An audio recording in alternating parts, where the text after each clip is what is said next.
Let's assume just for a moment that the past wasn't simpler than today, but more complete. Not less advanced, but differently advanced. Then suddenly, certain things stop being impressive and start becoming suspicious. Why do some ancient creations feel finished in a way modern ones don't? Why do they follow patterns we recognize but can't fully explain? It's not just what they built, it's how consistently they built it, as if guided by a system that no longer exists.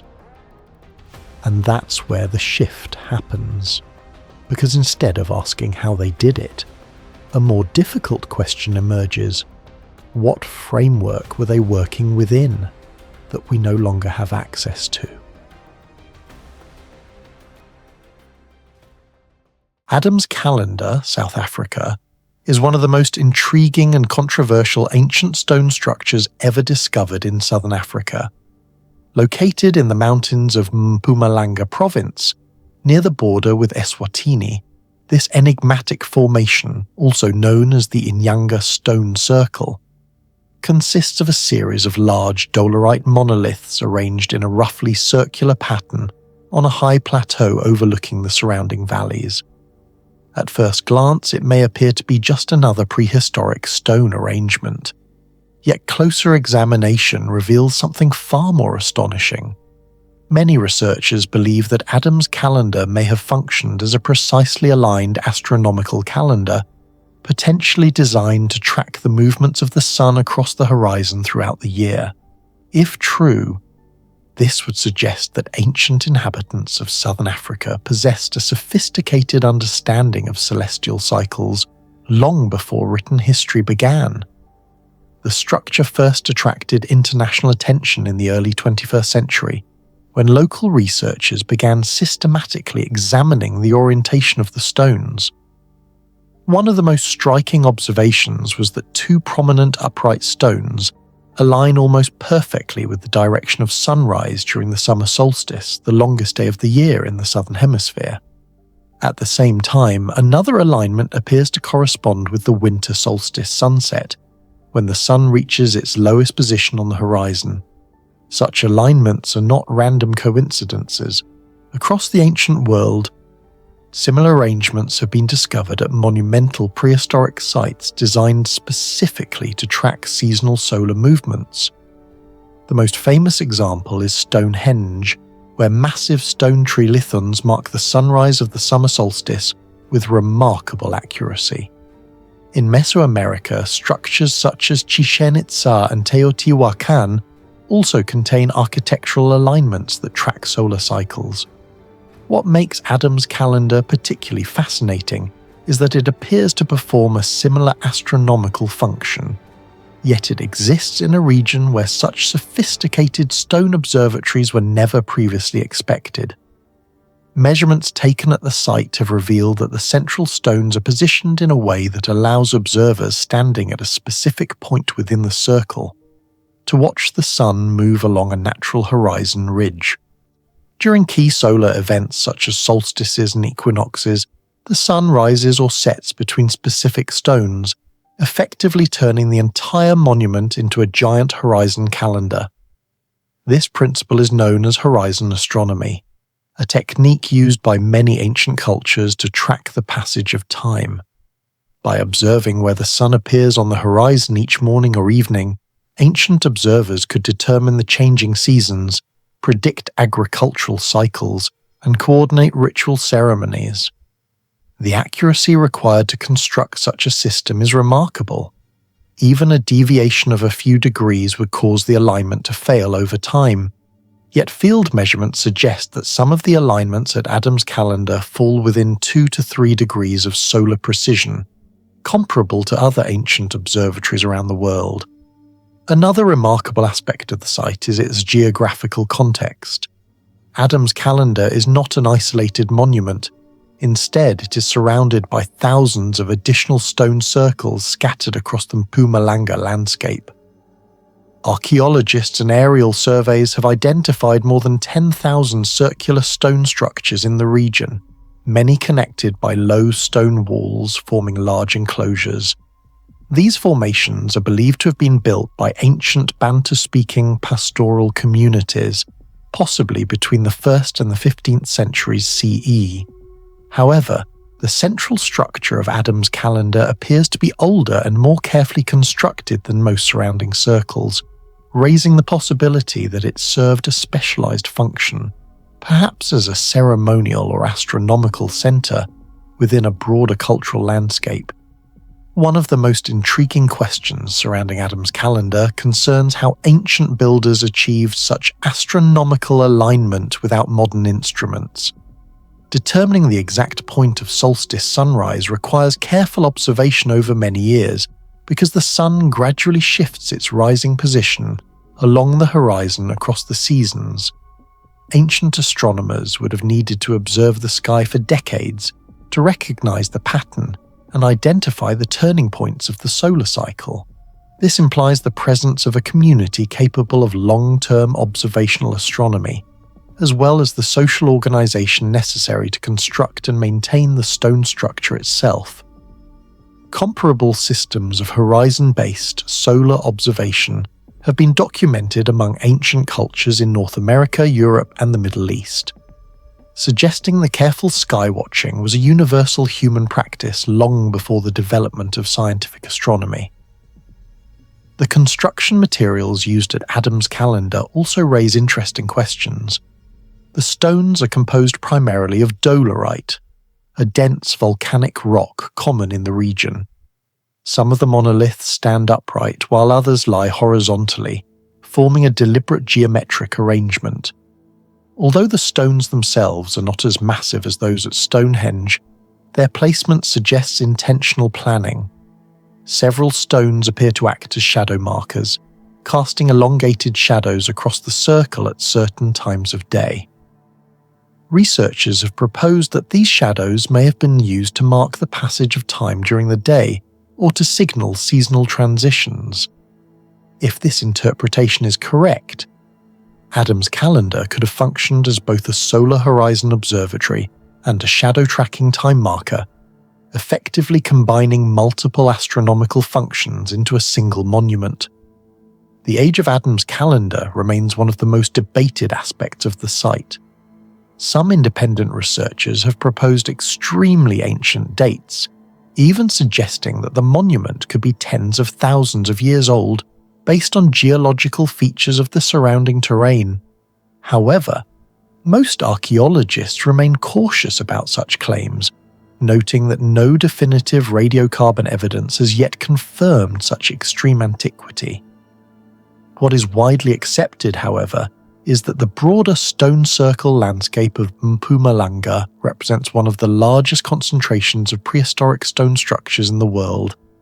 Whether Adam's calendar served as a ritual center, an astronomical observatory, or a seasonal gathering place, its precise alignment suggests a level of intentional design that continues to puzzle researchers.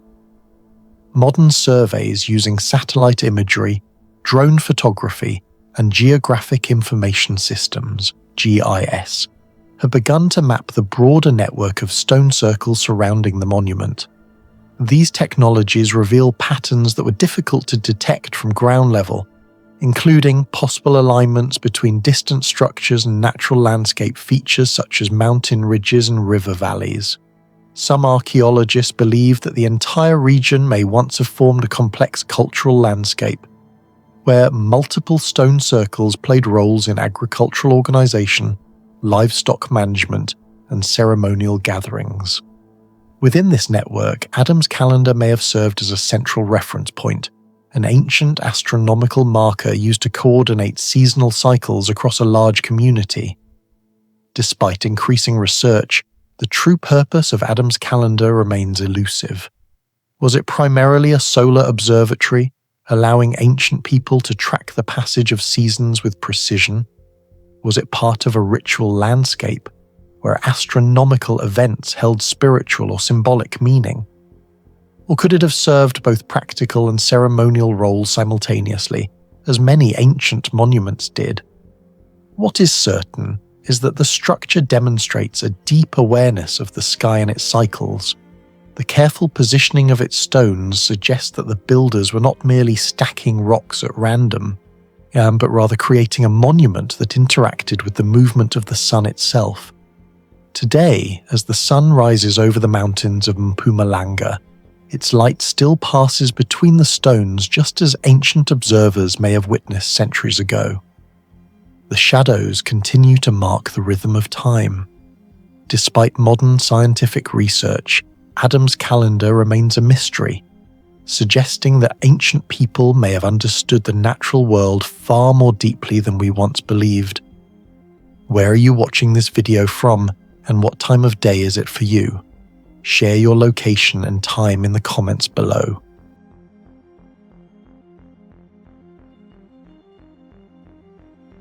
Among the many technological achievements of ancient Egypt, one of the most fascinating and mysterious is the system now known as the Egyptian star clocks, or decanal star clocks, a sophisticated astronomical method used to measure time during the night thousands of years before mechanical clocks, telescopes, or precision astronomical instruments existed. Archaeologists first began to understand this system in the late 19th and early 20th centuries when they discovered unusual astronomical tables painted inside Middle Kingdom coffins dating roughly between 2100 and 1700 BCE. These tables, now called diagonal star tables, appeared at first glance to be simple lists of star names written in hieroglyphs. However, closer analysis revealed something far more extraordinary. They were actually a highly structured timekeeping system, based on the rising of specific stars across the horizon during the night. The ancient Egyptians divided the sky into 36 star groups known as decans. Each decan would rise sequentially at predictable times during the night, allowing observers to determine the hour simply by watching which star appeared above the eastern horizon. Because each decan dominated the sky for approximately 10 days, the full cycle of 36 decans corresponded to 360 days, remarkably close to the Egyptian civil calendar. When combined with 5 additional festival days, the system aligned with a 365-day solar year, suggesting a deep integration between astronomical observation, calendar construction, and religious ritual. The archaeological evidence for these star clocks comes from multiple excavations of Middle Kingdom tombs, particularly sites such as Asyut, Deir el-Bersha, and Beni Hassan, where several coffins were discovered bearing the distinctive diagonal star tables. In these tables, each row represents a night of the year, while each column corresponds to one of the 12 hours of darkness. The names of the decans are written diagonally across the grid, creating a pattern that allows priests or astronomer observers to track which star should rise during each hour over a sequence of nights. When Egyptologists reconstructed these tables in the 20th century and compared them with modern astronomical simulations of the sky over Egypt around 2000 BCE, they found a striking correspondence.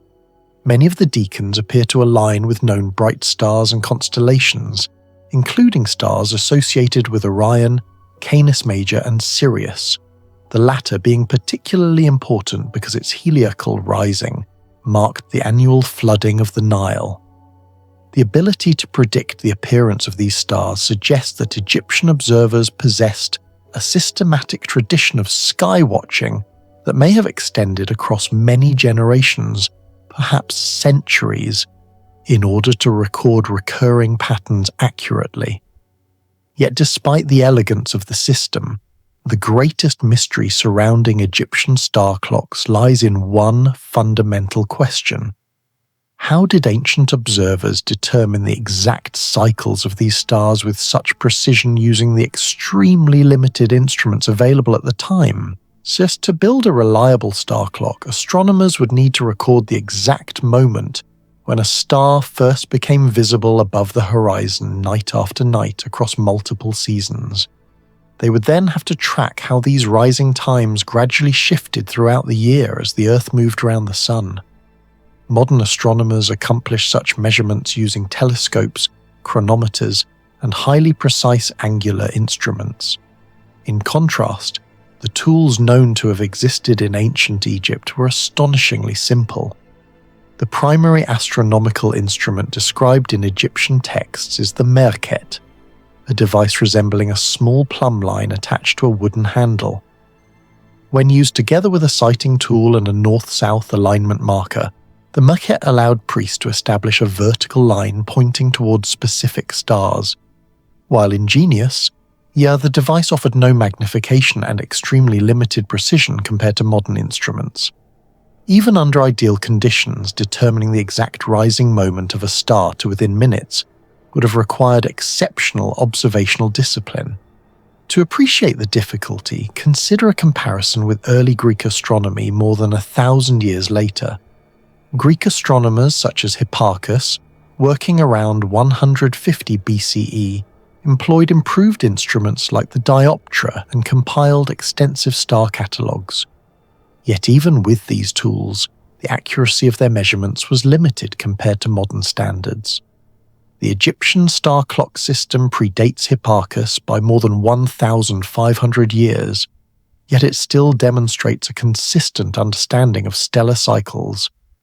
This raises the possibility that Egyptian priests were conducting long-term observational programs on temple rooftops or within specially aligned structures.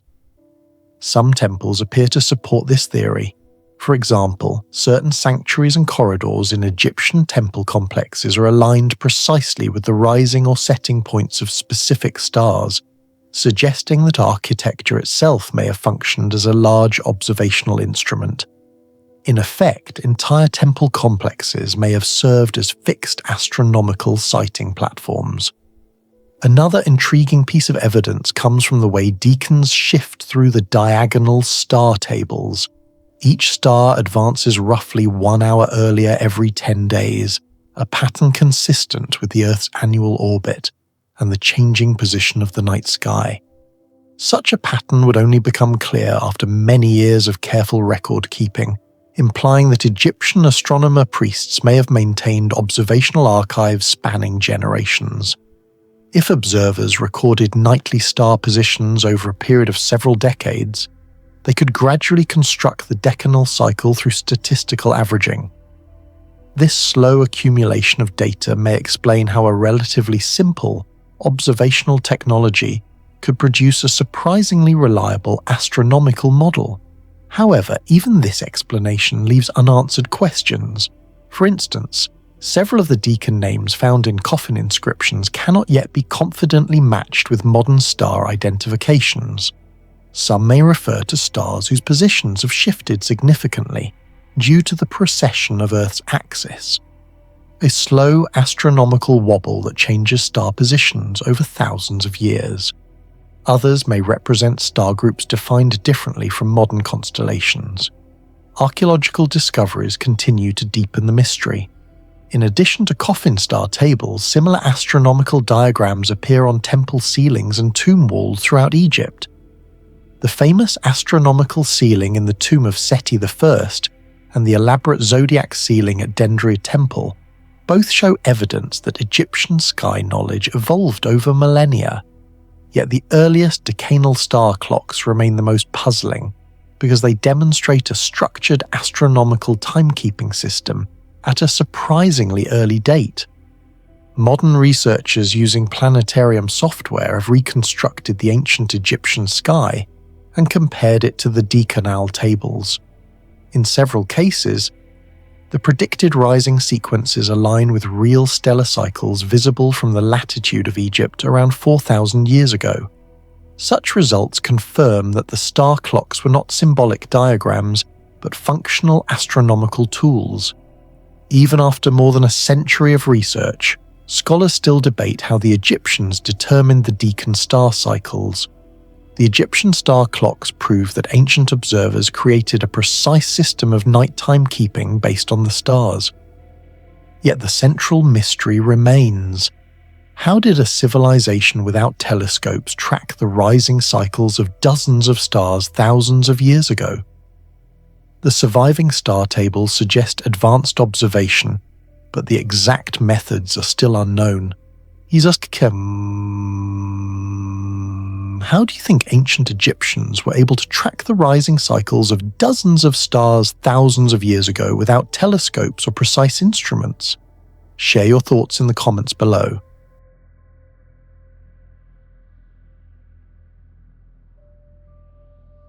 Deep within the dense tropical forests of the Yucatan Peninsula in Mexico lies the ancient Maya city of Balam, a once powerful regional center that flourished between roughly 600 and 900 CE during the classic Maya period. Although the city contains pyramids, plazas, and defensive walls typical of major Maya settlements, one structure has captured the attention of archaeologists and historians more than any other. The monumental stucco facade often called the Balam Winged Entrance, located on the towering Balam Acropolis. This extraordinary architectural feature forms part of a royal funerary complex believed to be associated with the ruler Ukit Khan Lektok, who governed the city during the 8th century. At first glance, the facade appears like a colossal mythological creature emerging from the pyramid itself. The doorway is designed to resemble the open mouth of a supernatural earth monster, a symbol deeply embedded in Maya cosmology, representing the entrance to the underworld known as Xibalba. Surrounding the entrance are sculpted wings, fanged jaws, intricate masks, and numerous three-dimensional figures created not from carved stone blocks, but from molded stucco. Yet what makes this structure truly astonishing is not merely its artistic complexity, it is the remarkable survival of the stucco material itself, which has endured more than 1,000 years in one of the most humid and destructive climates on Earth. The Acropolis of Balam is itself an enormous architectural achievement, rising approximately 31 meters high and stretching more than 160 meters in length. It is among the largest Maya structures in northern Yucatan. The facade that contains the winged entrance occupies a substantial portion of the pyramid's upper platform and measures roughly 40 meters across. Archaeologists have identified dozens of sculpted elements embedded into the facade, including seated rulers placed within niches, divine beings, skeletal figures, and symbolic motifs associated with death, rebirth, and royal authority. Some sculptures approach life-size proportions, projecting outward from the pyramid in dramatic high relief. The design appears carefully balanced, with symmetrical elements on both sides of the entrance. Such precision suggests a carefully planned architectural program rather than spontaneous decoration.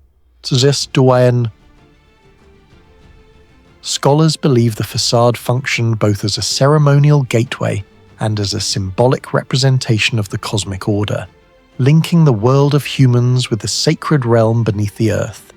Excavations carried out by Mexico's National Institute of Anthropology and History during the late 20th and early 21st centuries dramatically changed our understanding of this structure. Systematic archaeological investigations began intensifying in the 1990s, when researchers started removing debris and collapsed masonry that had accumulated around the Acropolis over centuries. Beneath these layers, they discovered that large sections of the stucco facade had remained astonishingly intact because later construction phases partially sealed and protected earlier decorative surfaces.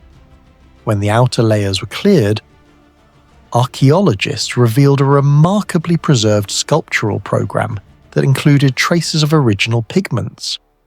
Laboratory analysis identified mineral pigments such as iron oxide reds, yellow ochres, and the distinctive turquoise known as Maya blue, a pigment famous for its exceptional chemical stability. The discovery suggested that the facade was once brightly coloured, transforming the pyramid into a vibrant visual spectacle visible across the city. However, the most puzzling aspect of the Balam facade lies in the durability of its stucco construction. Stucco, particularly lime-based plaster, is generally considered a fragile material when exposed to heavy rainfall and humidity. In tropical environments like the Yucatan Peninsula, plaster surfaces often degrade within decades due to erosion, biological growth, or chemical weathering. Yet the stucco sculptures of Balam have survived for more than 1,000 years, retaining structural stability and recognizable detail despite centuries of exposure. This extraordinary preservation has led researchers to question exactly how the Maya produced and applied their stucco mixture.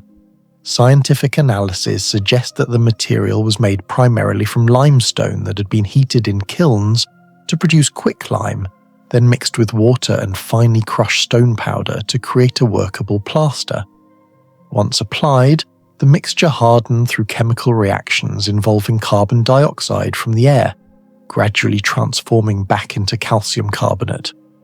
While this process is known in many ancient cultures, the durability of the Balam stucco appears unusually high even by historical standards. In some sections of the facade, the plaster remains dense and compact, comparable in hardness to lightweight modern concrete. Microscopic examination has revealed tightly packed crystalline structures within the material, indicating that the lime may have undergone long-term mineral transformations over centuries. Some researchers have proposed that the Maya carefully controlled the firing temperature of limestone, possibly reaching temperatures above 800 degrees Celsius, producing a purer form of quicklime that allowed the plaster to cure more effectively. Others suggest that organic additives such as plant resins, fibers, or tree sap may have been mixed into the stucco to improve flexibility and resistance to cracking. Although traces of organic material have been detected in certain samples, the precise formula used by Maya craftsmen remains uncertain. The mystery becomes even more intriguing when comparisons are made with other ancient construction technologies.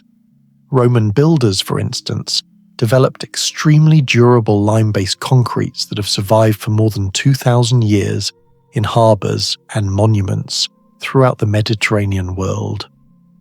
Their secret is believed to involve the use of volcanic ash known as pozzolana, which reacts chemically with lime to form exceptionally stable compounds. However, the limestone-rich terrain of northern Yucatan lacks volcanic ash deposits. This means that the Maya artisans responsible for the Balam facade achieved similar levels of durability using entirely different ingredients. In other words, two distant civilizations developed highly resilient lime-based materials through separate technological traditions. Yet unlike Roman concrete, which has been extensively studied and partially replicated by modern engineers, the exact chemical and mechanical properties of Maya stucco remain less clearly understood. Another factor contributing to the durability of the facade may be the sophisticated layering technique used by Maya builders. Archaeological examination suggests that the sculptural elements were not created in a single application, but were built gradually through multiple layers of plaster. A rough base layer was first applied to shape the general form of the sculpture. Subsequent layers were then added, each thinner and more refined than the previous one, allowing artists to model increasingly detailed features such as facial expressions, feathers, jewellery, and anatomical structures. This method resembles modern plaster sculpture techniques and may have allowed each layer to cure slowly and bond effectively with the underlying structure. The repeated layering could also have distributed stresses across the surface, reducing the likelihood of cracks forming over time. Field surveys and conservation studies conducted during the early 2000s further demonstrated how remarkably well the facade had endured. In certain areas, archaeologists documented stucco surfaces that still preserved delicate details such as fingernails, eyelids, and carved ornaments more than a millennium after their creation. Even after centuries of structural collapse and vegetation growth, large sections remained firmly attached to the pyramid. Recognizing the extraordinary value of this preservation, conservation teams eventually installed protective shelters above the facade to reduce further weathering from rain and direct sunlight. These protective measures highlight how unusual the original survival of the material truly is, since most exposed stucco surfaces in tropical archaeological sites deteriorate rapidly once uncovered. The Balam winged entrance remains one of the most remarkable achievements of the Maya. Its stucco sculptures have survived for over 1,000 years in the humid climate of the Yucatan, something that still puzzles researchers today. Even after decades of study, scientists still do not fully understand how Maya craftsmen created such durable plaster without metal tools or modern technology. The structure remains one of the great unsolved technological mysteries of the ancient world. What do you think is the real secret behind the Maya stucco that has survived for over 1,000 years? Share your thoughts in the comments below. Hidden within the harsh desert landscape of northwestern New Mexico lies one of the most remarkable archaeological mysteries in North America, the civilization known as Chaco culture. Flourishing between 850 and 1150 CE, this society built a major ceremonial and architectural center in Chaco Canyon. Despite the region being an arid desert receiving less than 230 millimeters of rainfall per year, the ancestral Pueblo people constructed massive stone structures, extensive road networks, and possibly even sites connected to astronomical observation. The scale and precision of these achievements raise a compelling question for archaeologists. How did a society without metal tools, draft animals, or wheeled transport create such a complex cultural centre in the middle of a harsh desert? The most famous structures in the canyon are the monumental buildings known as Great Houses. Among them, Pueblo Bonito stands as the largest and most studied. Discovered and first excavated in the late 19th century by archaeologists from the American Museum of Natural History, Pueblo Bonito contains more than 600 rooms and rises in some sections to 4 or 5 stories high, making it one of the largest buildings constructed in North America prior to European contact. Its distinctive D-shaped design stretches approximately 300 meters along its outer arc, enclosing plazas and ceremonial spaces that include multiple great kivas, large circular chambers used for ritual gatherings. The walls of Pueblo Bonito demonstrate an advanced construction technique known as core and veneer masonry, where rough stones form the interior of the wall, while carefully shaped sandstone slabs create a smooth outer face. In some places, these veneer stones are stacked with such precision that the joints between them measure only a few millimeters, comparable in appearance to carefully cut stonework in later medieval architecture. Considering that Chaco builders possessed only stone tools and wooden implements, the structural durability of these buildings, many of which still stand more than 1,000 years later, remains remarkable.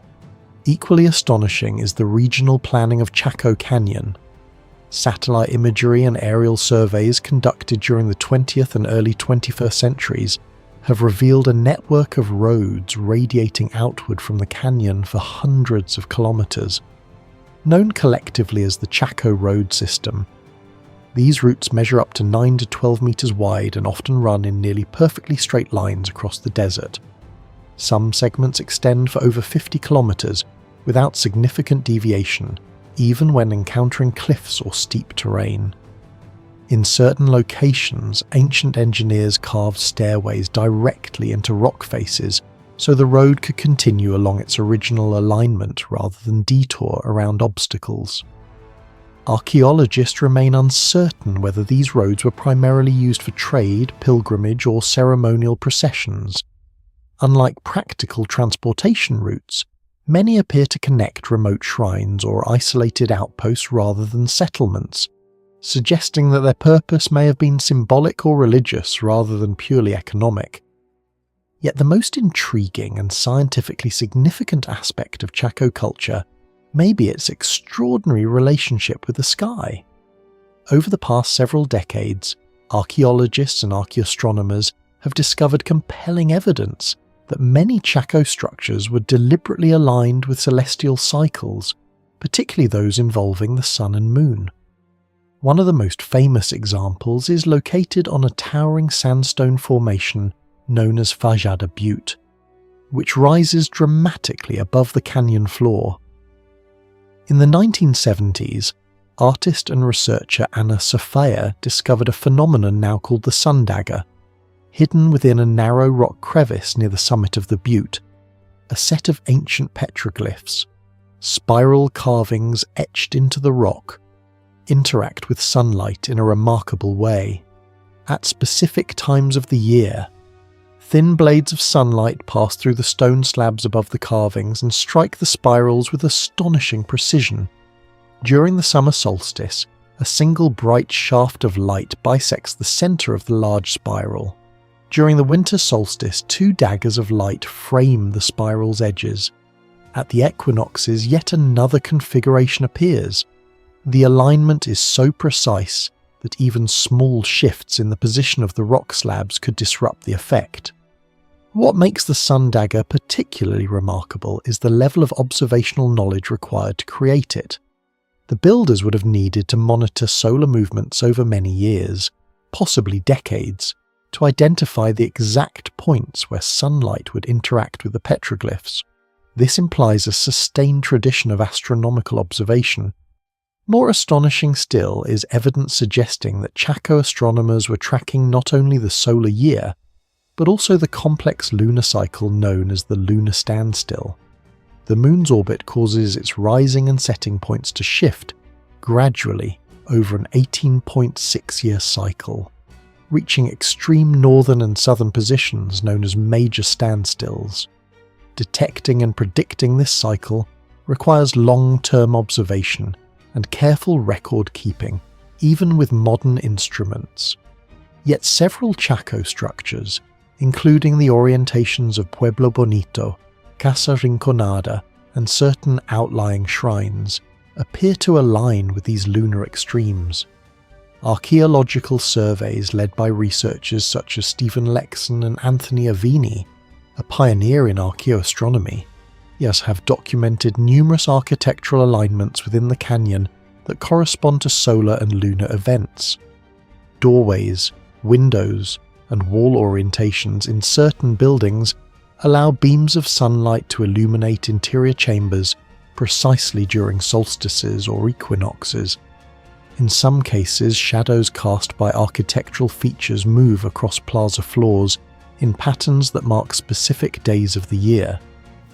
Compared to other ancient astronomical traditions, such as the solar alignments at Stonehenge in England or the equinox serpent shadow at Chichen Itza in Mexico, Chaco Canyon demonstrates a similarly sophisticated integration of architecture and celestial observation. However, what makes Chaco unique is the scale of coordination across an entire regional landscape. Instead of a single monument aligned with the sky, Chaco culture appears to have created an entire network of buildings and sacred sites that collectively tracked cosmic cycles. The canyon's astronomical knowledge was likely intertwined with ritual life and agricultural planning. In societies dependent on seasonal rainfall and crop cycles, accurately predicting the turning points of the year, such as solstices and planting seasons, would have been critically important. The sun dagger and other solar markers may have functioned as ceremonial calendars, signalling the timing of festivals or communal gatherings. Some scholars propose that the alignment of great houses along celestial axes may have reinforced political or religious authority, linking leaders symbolically to the cosmic order. Beyond astronomy, Chaco culture also reveals evidence of vast trade connections and logistical coordination. Excavations during the 20th century uncovered exotic artifacts within the canyon, including scarlet macaw feathers, copper bells, turquoise ornaments, and residues of cacao, a substance associated with ritual beverages in Mesoamerican civilizations. Chemical analysis of pottery fragments in Pueblo Bonito has confirmed traces of cacao originating from tropical regions of southern Mexico over 2,000 kilometers away. Such discoveries suggest that Chaco Canyon was connected to long-distance exchange networks, extending deep into Mesoamerica. Maintaining these connections would have required complex social organization and communication across enormous distances. Another enduring puzzle concerns the vast quantities of timber used in Chaco construction.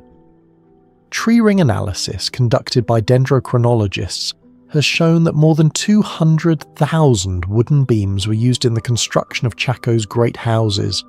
Surprisingly, the canyon itself contains very few large trees. Instead, most beams were transported from mountain ranges such as the Chusca Mountains and the San Juan Mountains, located between 70 and 100 kilometers away. Without pack animals or wheeled transport, the inhabitants must have carried these massive timbers across desert terrain by human labour alone. Experiments by modern researchers suggest that moving a single beam might require dozens of people working together, implying large-scale coordinated labour projects. Despite its extraordinary achievements, the Chaco system began to decline around the mid-12th century. Tree ring records indicate that a prolonged drought struck the region around 1130 CE, lasting several decades. As water sources diminished and agriculture became increasingly difficult, the population gradually dispersed. By the early 13th century, the monumental buildings of Chaco Canyon were largely abandoned. Yet the legacy of Chaco culture did not disappear entirely. Descendant Pueblo communities across the American Southwest still preserve oral traditions that reference ancient migration routes and sacred landscapes connected to Chaco. What do you think about the astonishing astronomical knowledge of Chaco culture? How could an ancient civilization, without telescopes or modern technology, track the cycles of the sun and moon with such precision? Share your thoughts in the comments below. Hidden within the fertile valley of the Boyne River in Ireland lies one of Europe's most enigmatic prehistoric monuments, the Dowth Passage Tomb. The site is part of the vast archaeological complex known as Brú na Bóinne, which also includes the famous monuments of Newgrange and Dowth.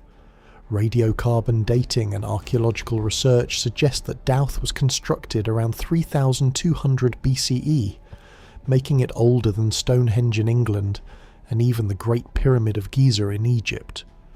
This alone places Dowth among the earliest monumental structures built by human civilization. The mound itself is enormous. It measures roughly 85 meters in diameter and about 15 meters in height, containing tens of thousands of tons of stone and earth. Around the base are more than 100 curbstones, several of which are decorated with complex prehistoric carvings. Excavations carried out in the 19th century by antiquarian Edward Reed were unfortunately destructive. Explosives were used to penetrate the mound, damaging parts of the original structure. Despite these losses, archaeologists still recovered fragments of cremated human remains, stone artifacts, and evidence suggesting that the monument functioned as both a burial site and a ceremonial centre. Later, archaeological surveys and modern non-invasive techniques, such as ground-penetrating radar, have revealed that Dowth contains two main passageways, each leading to inner chambers built from massive upright stones capped with large roof slabs. The precision with which these stones were placed without mortar or metal tools or wand continues to puzzle engineers and archaeologists today. Constructing Dowth would have required extraordinary logistical planning. Many of the stones used in the structure weigh between 2 and 5 tons, while some may exceed 10 tons.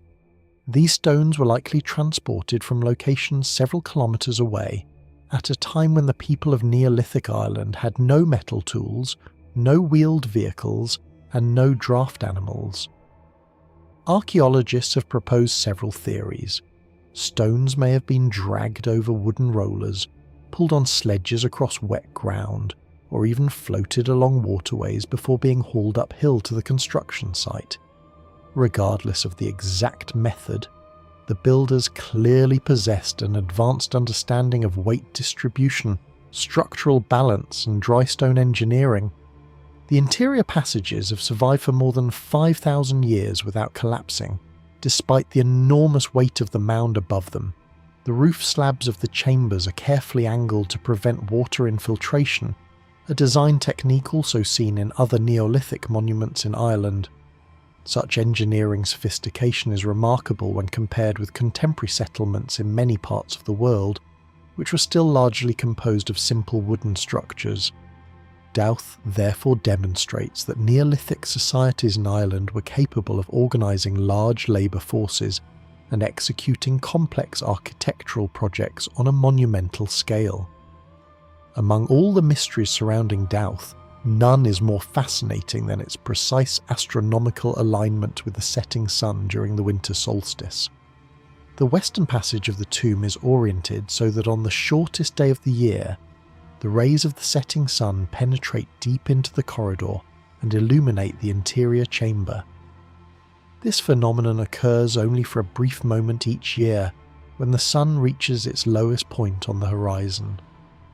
For a few minutes, golden light travels along the narrow stone passage and reaches the heart of the monument, an event that must have held profound symbolic significance for the people who built it. What makes this alignment extraordinary is the precision required to achieve it. The winter solstice sunset changes its position on the horizon by fractions of a degree each day around that time of year. To align a passage correctly, the builders would have needed to observe the sun's movements over many years, possibly across multiple generations. Well, without modern instruments, they likely relied on careful observation of the landscape and repeated tracking of solar positions using simple markers or standing stones. Comparable solar alignments appear in other Neolithic monuments, most famously at Newgrange, where the rising sun of the winter solstice illuminates a chamber through a specially constructed roof box. However, Dowth is unique because it aligns with the sunset rather than the sunrise, suggesting that the builders were intentionally marking different phases of the solstice cycle. Some archaeologists believe that these monuments formed part of a larger ceremonial landscape designed to track seasonal changes. If this interpretation is correct, the monuments of Brunabwyn could represent one of the earliest known astronomical observatories in human history. The engineering challenge is also significant. The passage leading to the chamber had to be oriented with remarkable accuracy, while the mound was still under construction. Even a small deviation of a few degrees would prevent sunlight from reaching the chamber. Yet the alignment works precisely even today, more than 5 millennia after the monument was built. This raises an intriguing question. How did Neolithic builders measure directions and angles so precisely without compasses or mathematical instruments? Some researchers propose that they used repeated horizon observations, aligning structures with prominent landmarks where the sun appeared during important seasonal events. Others suggest the use of wooden sighting poles or primitive surveying techniques. Another remarkable feature of Dowth is its megalithic art, and carved into many of the curbstones surrounding the mound. These carvings include spirals, concentric circles, zigzag lines, and curved arcs, patterns that appear throughout Neolithic monuments in Ireland and Western Europe. Some of the stones, particularly those near the entrance passages, display extremely intricate designs that required considerable effort to carve into the hard stone surfaces. Scholars have long debated the meaning of these symbols. One theory suggests that they represent cosmological or astronomical diagrams, possibly reflecting cycles of the sun, moon, or stars. Others believe the carvings may have had ritual or spiritual significance, perhaps connected to beliefs about death and the afterlife. The spiral motif, for example, is often interpreted as a symbol of cyclical time or eternal renewal, concepts that would fit naturally with the winter solstice theme of rebirth after the darkest day of the year. Despite more than a century of research, however, the exact meaning of these carvings remains unknown. unlike later writing systems, the patterns do not form clear sequences or linguistic structures, making them extremely difficult to interpret. This mystery continues to fascinate archaeologists and historians, as the carvings may represent a symbolic language or visual code created thousands of years before the earliest known alphabets. The Dowth Passage tomb remains one of Europe's most mysterious prehistoric monuments. Its massive scale and precise alignment with the winter solstice sunset suggest that Neolithic builders possessed surprisingly advanced knowledge of architecture and astronomy. And yet many mysteries remain. How did they measure the sky so accurately, and what was the true purpose of this monument? Even today, Dowth continues to guard secrets that modern archaeology cannot fully explain. If a monument built more than 5,000 years ago can align perfectly with the winter solstice sunset, do you think this was simply careful observation, or evidence that ancient civilizations possessed astronomical knowledge far more advanced than we assume? Share your thoughts in the comments below.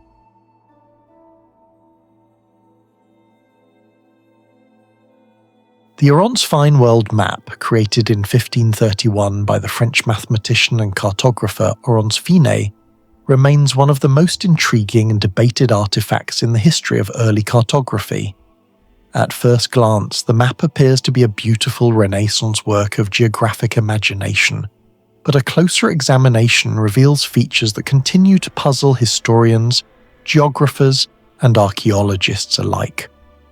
Printed in Paris during a period when European knowledge of the world was still rapidly expanding, the map incorporates information from early exploration, classical geographic theories, and sophisticated mathematical design. Yet what makes it particularly mysterious is the combination of surprisingly accurate geographical depictions and an extraordinary projection system that required an advanced understanding of geometry and spatial transformation. More than 4 centuries later, the map still raises a fundamental question. How could a 16th century scholar construct such a technically complex representation of the world with the limited surveying tools and fragmented geographic data available at the time? One of the most discussed aspects of the map is its depiction of a vast southern landmass labelled Terra Australis Recens, Inventa sed nondum plene cognita, meaning a southern land recently discovered but not yet fully known. Many historians initially believed this was simply the Renaissance concept of a hypothetical southern continent created to balance the landmasses of the Northern Hemisphere. However, the outline shown on the map bears a striking resemblance to the general shape of Antarctica. Although the continent was not officially sighted by European explorers until 1820, nearly 3 centuries after Finney's map was published, some of the coastline patterns on the map resemble regions such as the Antarctic Peninsula and large coastal bays. Critics argue that the similarity is coincidental, but others believe that Finney may have drawn from earlier, now lost sources of geographic information. Renaissance cartographers frequently compiled data from numerous previous charts, travelers' reports, and classical texts. For example, the famous Piri Reis map of 1513 explicitly states that it was compiled using more than 20 earlier maps, including some believed to originate in antiquity. If Finney had access to similar archives, it is possible that fragments of much older geographic traditions influenced his work. However, the most remarkable and technically mysterious aspect of the Oronce Fine world map is not the southern continent, but its projection. The entire world is represented using a cordiform projection, meaning the map is shaped like a heart. This design was not merely decorative. Constructing a cordiform world projection required a sophisticated understanding of spherical geometry, because the cartographer had to convert the curved surface of the Earth into a symmetrical heart-shaped plane while preserving approximate relationships between continents. In the early 16th century, such calculations would have been extraordinarily challenging. Cartographers typically relied on relatively simple projections derived from classical models, such as those described in the works of Claudius Ptolemy, or rectangular grid systems used in portolan charts. These traditional maps emphasized navigation and coastlines rather than mathematical elegance. By contrast, Fine's map integrates geographic information into a carefully balanced geometric structure composed of two mirrored hemispheres forming a single heart-like outline. The complexity of this projection becomes clearer when examined mathematically. The heart-shaped outline is not arbitrary.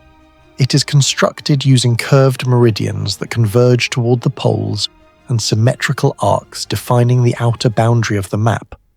These arcs must be carefully calculated so that continents align across both halves of the projection without distortion becoming overwhelming. Renaissance scholars were familiar with Euclidean geometry and astronomical measurement, but applying these principles to global cartography required advanced spatial reasoning.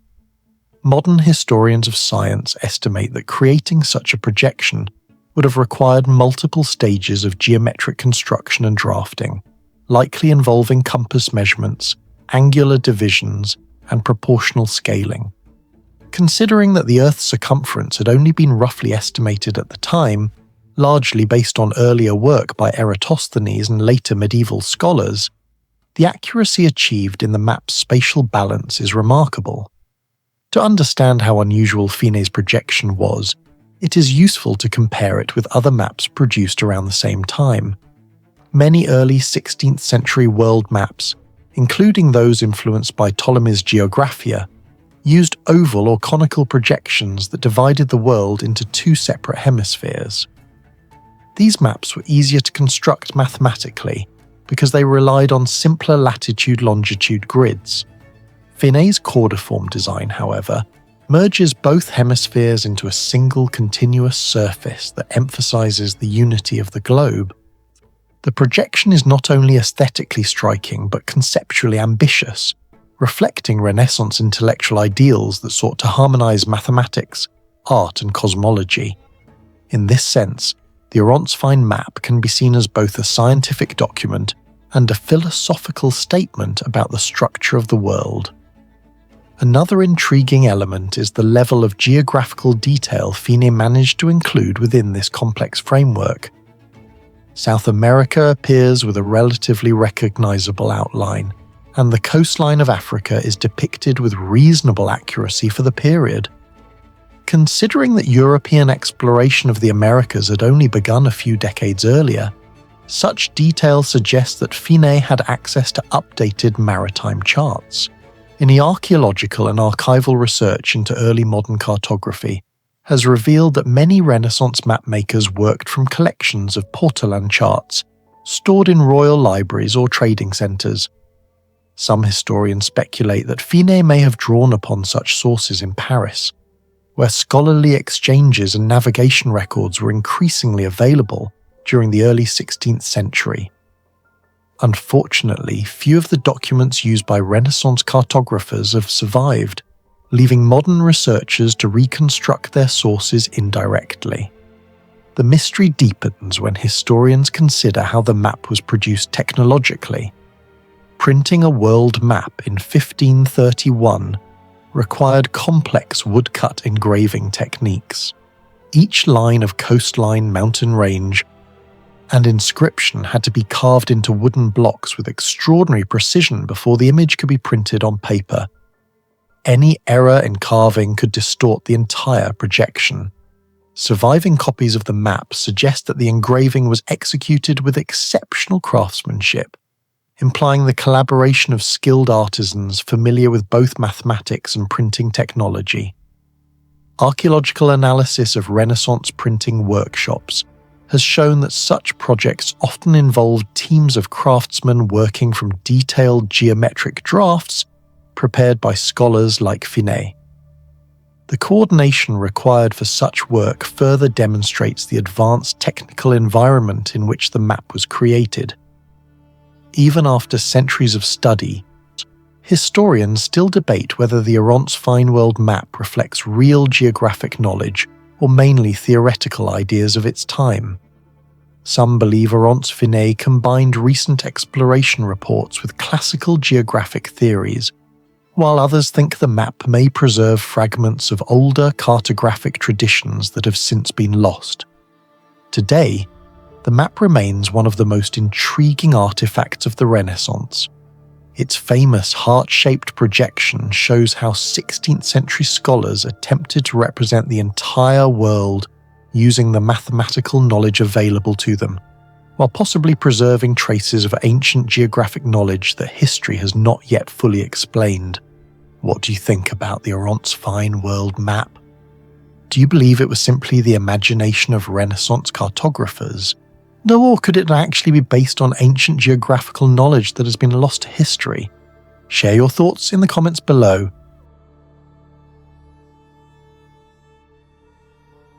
The ancient face urn burial vessels represent one of the most unusual and mysterious funerary traditions discovered in prehistoric Europe.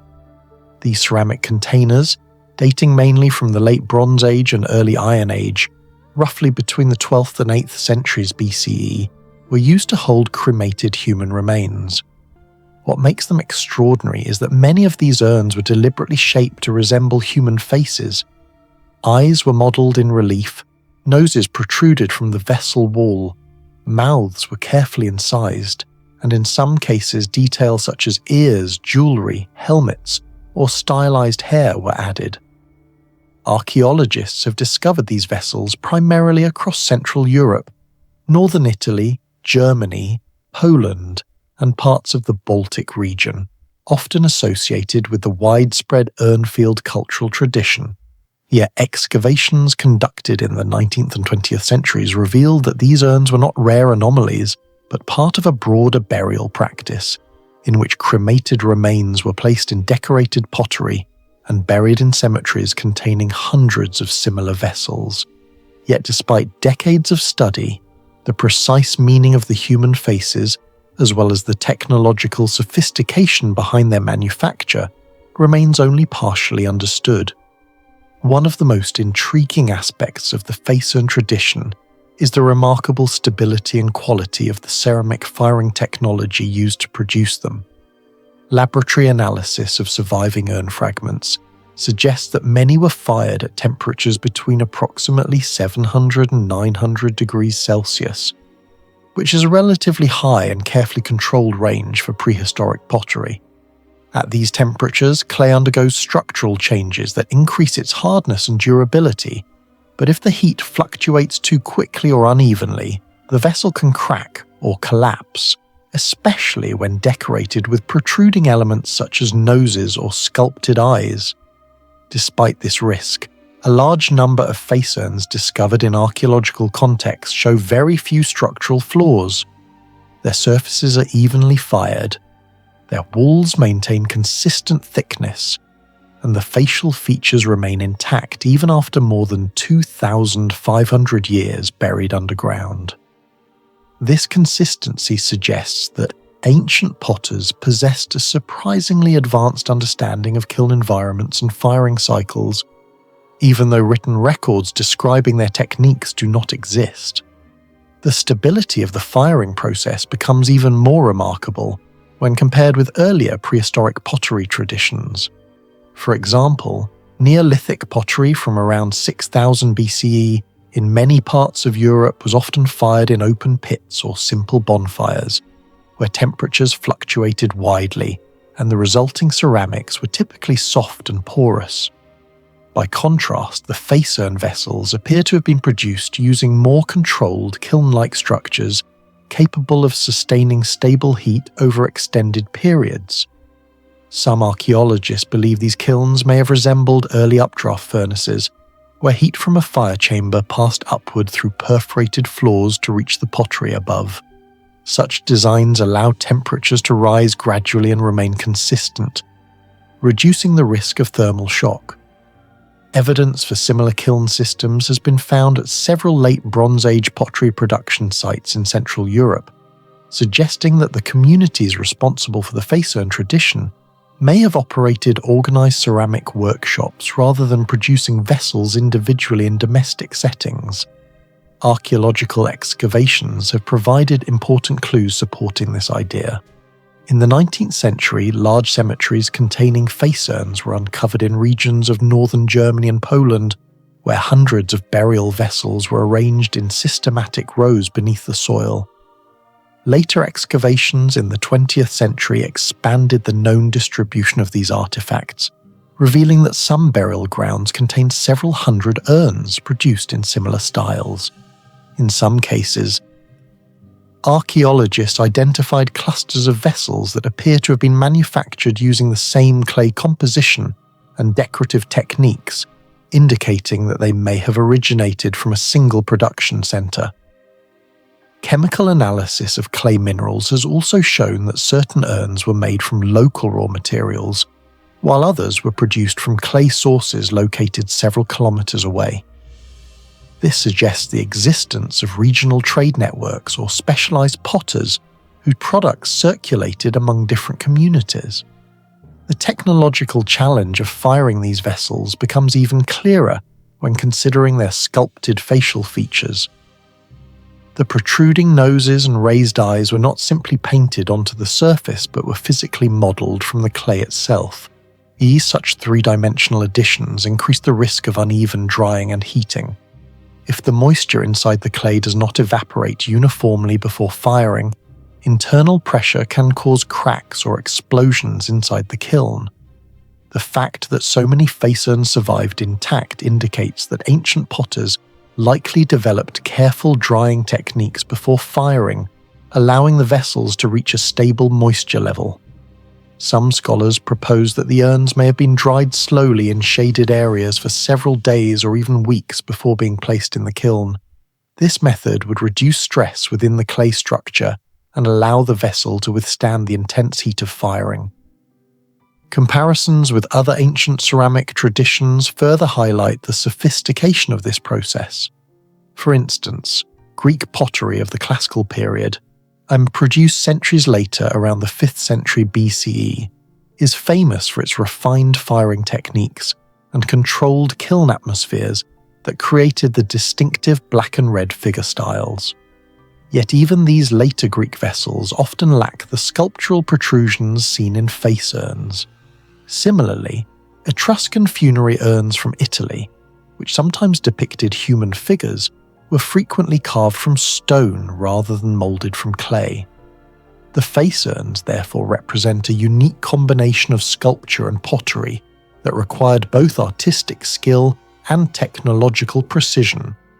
Another factor that fascinates archaeologists is the longevity of the vessels once buried. Many face urns excavated from burial sites remain structurally sound despite centuries of exposure to soil moisture, pressure, and mineral interaction. Microscopic examination of ceramic samples shows that the clay particles were sufficiently vitrified during firing, meaning that parts of the clay matrix partially melted and fused together. This process significantly strengthens the ceramic body and makes it more resistant to water infiltration. Such durability indicates that the potters were not simply firing their vessels at random, but were achieving a temperature range capable of producing long-lasting ceramics. In practical terms, this means that the potters understood how to balance heat intensity, firing duration, and oxygen flow within the kiln, parameters that even modern ceramic artists must carefully control. The mystery deepens when researchers consider how prehistoric communities achieved this consistency without modern instruments. Today, ceramic kilns rely on thermometers and electronic controls to regulate temperature. Yet ancient potters had only visual cues, experience, and perhaps traditional knowledge passed down through generations. The colour of the flames, the sound of the kiln, and the appearance of the clay surface may have served as indicators of the internal temperature. Some experimental archaeologists have attempted to recreate face urn firing techniques using reconstructed Bronze Age kilns. Their results demonstrate that it is indeed possible to reach temperatures above 800 degrees Celsius using wood-fired structures, but doing so consistently requires careful management of airflow and fuel supply. These experiments highlight how much practical knowledge ancient potters must have possessed. Beyond the technological questions, the human faces themselves introduce another layer of mystery. Each urn appears slightly different, suggesting that they were not mass-produced from identical molds. Some faces display prominent noses and stern expressions, while others show subtle smiles or stylized eyes. In several examples discovered in northern Italy and associated with the early Villanovan culture, the urn lids even resemble miniature helmets, implying that the vessel might represent the identity or social status of the deceased. If this interpretation is correct, the urns could function as symbolic portraits, transforming the burial container into a representation of the individual whose ashes it contained. However, no written records survive to confirm this interpretation, leaving researchers to rely on artistic comparisons and burial contexts. Could this remarkably stable ceramic firing technology be the result of advanced technical knowledge that has been lost over time? What do you think? Share your thoughts in the comments below. The Andean Kipu information system remains one of the most enigmatic technological achievements of the ancient world. Long before paper records, digital databases, or even widespread writing systems, the civilizations of the Andes, most famously the Inca Empire, developed an intricate method of storing and transmitting information using nothing more than cords, knots, color, and fiber structure.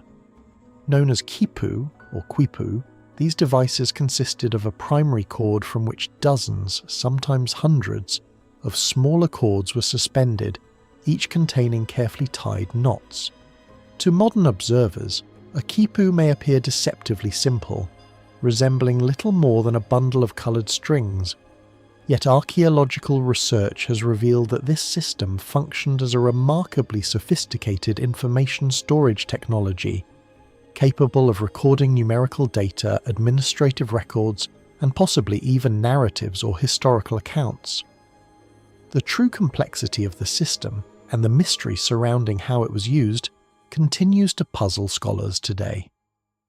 The Inca Empire, which flourished between the 15th and early 16th centuries, controlled a vast territory stretching over 4,000 kilometers along the Andes Mountains, encompassing modern-day Peru, Bolivia, Ecuador, Chile, and parts of Argentina. Despite ruling over a population estimated at 10 to 12 million people, the Inca possessed no conventional writing system comparable to Egyptian hieroglyphs or Mesopotamian cuneiform. Instead, they relied on the kipu as their primary administrative record system. Spanish chroniclers who encountered the Inca during the conquest described specialized officials called quipu camayuk, or keepers of the knots, who were trained to read and interpret these corded records. According to colonial accounts, these experts could extract complex information from the knots with remarkable speed, including census data, taxation records, agricultural production, and military logistics. In many ways, the kipu served a function similar to a centralized database, allowing the Inca state to track resources across a geographically vast and environmentally diverse empire. Archaeological discoveries over the past century have provided tangible evidence of how widely the system was used. More than 1,000 surviving kipu have been recovered from archaeological sites across Peru and neighbouring regions, though scholars believe that thousands more were destroyed during the early colonial period when Spanish authorities regarded them as instruments of indigenous religious practice. Excavations at sites such as Pachacamac, Piruchuco, and Incahuasi have uncovered kipu in administrative storage rooms, suggesting they were used as official accounting tools. At Piruchuco, a coastal administrative centre near modern Lima, archaeologists discovered several kipu stored alongside tally boards and other bureaucratic artefacts, reinforcing the idea that these cords were essential to the functioning of the imperial economy. Radiocarbon analysis indicates that many of these artifacts date to the late 15th and early 16th centuries, aligning with the peak expansion of the Inca state. For decades, researchers believe that Kipu primarily recorded numerical data using a decimal system. Different types of knots represented units, tens, hundreds, and thousands, while their position along the cord indicated place value. This interpretation was supported by the discovery of Kipu found alongside Spanish colonial census documents, whose numerical values corresponded closely to the knot patterns. However, more recent studies suggest that the system may have been far more complex than a simple accounting tool. Anthropologist Gary Urton of Harvard University, who has analysed hundreds of surviving specimens, has proposed that the Kipu system may have been capable of encoding more than 1,500 unique informational combinations. Yet this complexity arises not only from the knots themselves, but from a variety of structural variables including cord direction, fibre twist, knot type, spacing, and colour. These elements together form a multi-dimensional information system that has led some scholars to compare Kipu to an early form of binary or digital encoding. Among the most intriguing and least understood aspects of the system is the role of colour and material, which may have functioned as an additional layer of data encoding. Many surviving Kipu contain cords made from both cotton and camelid fibres, such as alpaca or llama wool. The cords are often dyed in a wide range of colours including red, yellow, green, brown, white, and even complex blended hues. Archaeological analysis has shown that these colour choices were not random. Instead, they appear to follow structured patterns that likely corresponded to categories of information. Some researchers believe that specific colours may have represented different types of resources or administrative domains. For example, red cords may have been associated with military records, yellow with agricultural products such as maize, and green with pasture lands or livestock. This interpretation is supported by Spanish colonial accounts, describing how Kipu were used to track tribute goods, labour obligations, and harvest yields across different regions of the empire. In some cases, cords were created using two differently coloured fibres twisted together, producing a marbled or barber pole pattern. This technique suggests an even more sophisticated layer of encoding, perhaps representing relationships between categories or combined datasets. The presence of such cords implies that the Inca information system may have included a kind of metadata, similar to how modern databases categorize information through labels and fields. Textile specialists studying these artifacts have also noted that the direction of fibre twist, whether the strands were spun clockwise or counterclockwise, could have carried informational meaning.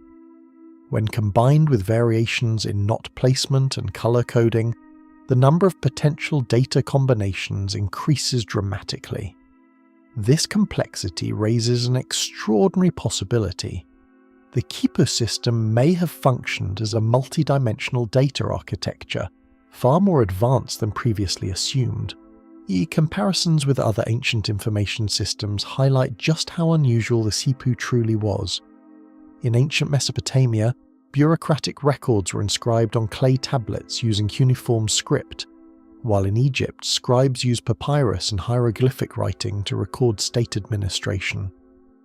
Both of these systems relied on visual symbols representing language. By contrast, the Inca developed an entirely tactile information technology, one that could be read by touch as well as sight. This difference may have been particularly useful in the mountainous environment of the Andes, where administrative officials often worked in dim storage buildings or travelled long distances along the imperial road network. Some researchers have even suggested that experienced Kipu readers could interpret the cords without looking at them, using their fingers to detect knot structure and spacing. Another remarkable feature of the system was its integration into the Inca communication network. The empire maintained a vast road system exceeding 40,000 kilometers, along which runners known as chasqui carried messages between relay stations. These couriers could transport Kipu across hundreds of kilometers in a matter of days, allowing administrators to coordinate taxation, labor projects, and military campaigns across the empire's immense territory. In this sense, the Kipu was not merely a static record, but part of a dynamic information circulation system, functioning almost like packets of data moving through a network. Despite decades of research, one key question remains. Did Kipu record language as well as numbers? Some knot patterns do not match known numerical structures, suggesting they may encode names, events, or stories. Today, researchers use digital databases and fiber analysis to study surviving Kipu, but many were destroyed during the Spanish conquest. As a result, the full meaning of this system may never be known, leaving Kipu as one of the most mysterious information technologies of the ancient world. Do you think the Kipu was simply a numerical recording system, or could it actually have been a hidden writing system of the Inca that we still haven't fully deciphered? Share your thoughts in the comments below. The Ness of Brodgar is one of the most extraordinary archaeological discoveries of the Neolithic world. A vast ceremonial complex hidden for thousands of years on a narrow strip of land between the Loch of Stennis and the Loch of Harry in the Orkney Islands of northern Scotland. Situated at the very heart of one of the densest concentrations of prehistoric monuments in Europe, this site lies between two of the most famous Neolithic stone circles ever built, the Standing Stones of Stennis and the Ring of Brodgar. Together with nearby monuments such as Mesho, this landscape forms what archaeologists often describe as a prehistoric sacred zone. Excavations that began in 2003 revealed something astonishing beneath the turf. A massive complex of stone buildings dating back roughly 5,000 years, placing it broadly between 3,200 and 2,300 BCE, the same era that saw the early phases of Stonehenge in England and centuries before the construction of the Great Pyramid of Giza in Egypt. What stunned archaeologists most was the sheer scale and sophistication of the site. Over the course of more than 2 decades of excavation led by the Ness of Brodgar Archaeological project, researchers uncovered more than 30 monumental structures, all constructed from carefully quarried sandstone slabs. Some of these buildings had walls more than 4 meters thick, far larger than ordinary Neolithic houses found elsewhere in Britain. The most impressive structure, known as Structure 10, measures approximately 25 meters long and 20 meters wide, a building so large that many archaeologists believe it functioned as a central ceremonial hall or temple rather than a dwelling. The precision of the masonry is striking. The stones were cut and fitted so neatly that many walls remain sharply defined even after 5 millennia. Yet the builders lived in a time before metal tools, iron chisels, or even the wheel. Their technology consisted primarily of stone tools, antler picks, and wooden implements. How these Neolithic communities managed to quarry, shape, and transport thousands of tons of stone across the landscape remains one of the enduring mysteries of the site. Excavations have also revealed extraordinary artistic activity within the complex. Hundreds of carved stones have been discovered, bearing geometric patterns such as zigzags, chevrons, spirals, and triangles. Some of these carvings were found reused within the walls of later buildings, suggesting that decorated stones may have originally been part of ceremonial monuments. The sharpness of the incisions raises important questions about the techniques used to carve them. Experimental archaeology has demonstrated that such carvings are possible with stone tools, but achieving the same uniform depth and precision seen on the Ness stones would have required remarkable skill and patience. Some slabs also appear to have been deliberately polished or smoothed, hinting at a sophisticated understanding of stoneworking far beyond what researchers once believed Neolithic societies possessed. Yet perhaps the most intriguing aspect of the Ness of Brodgar is its position within a broader prehistoric landscape that appears carefully arranged according to astronomical principles. The complex sits precisely between the standing stones of Stennis, a circle dating to around 3100 BCE, and the Ring of Brodgar, a massive stone circle nearly 104 metres in diameter that originally contained 60 standing stones. These monuments are not randomly scattered across the landscape. Rather, they form a structured ceremonial network spanning several kilometres. Archaeologists have long suspected that the placement of these sites may reflect an understanding of celestial cycles, particularly the movements of the sun and moon. His evidence for these possible astronomical connections has grown stronger as researchers study the alignments of the monuments.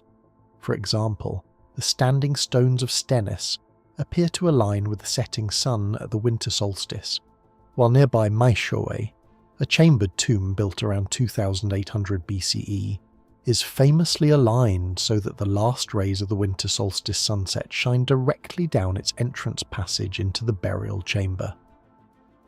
When these monuments are mapped together, the Ness of Brodgar sits almost exactly along the central axis of this sacred landscape.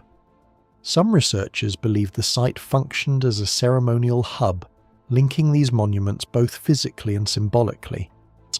The possibility of astronomical planning becomes even more compelling when one considers the geographic position of Orkney itself. Located at nearly 59 degrees north latitude, the islands experience dramatic seasonal variations in daylight. In midwinter, the sun barely rises above the horizon, while in midsummer the nights remain illuminated long after sunset. For ancient communities dependent on seasonal cycles for agriculture and survival, accurately predicting these solar transitions would have been vitally important.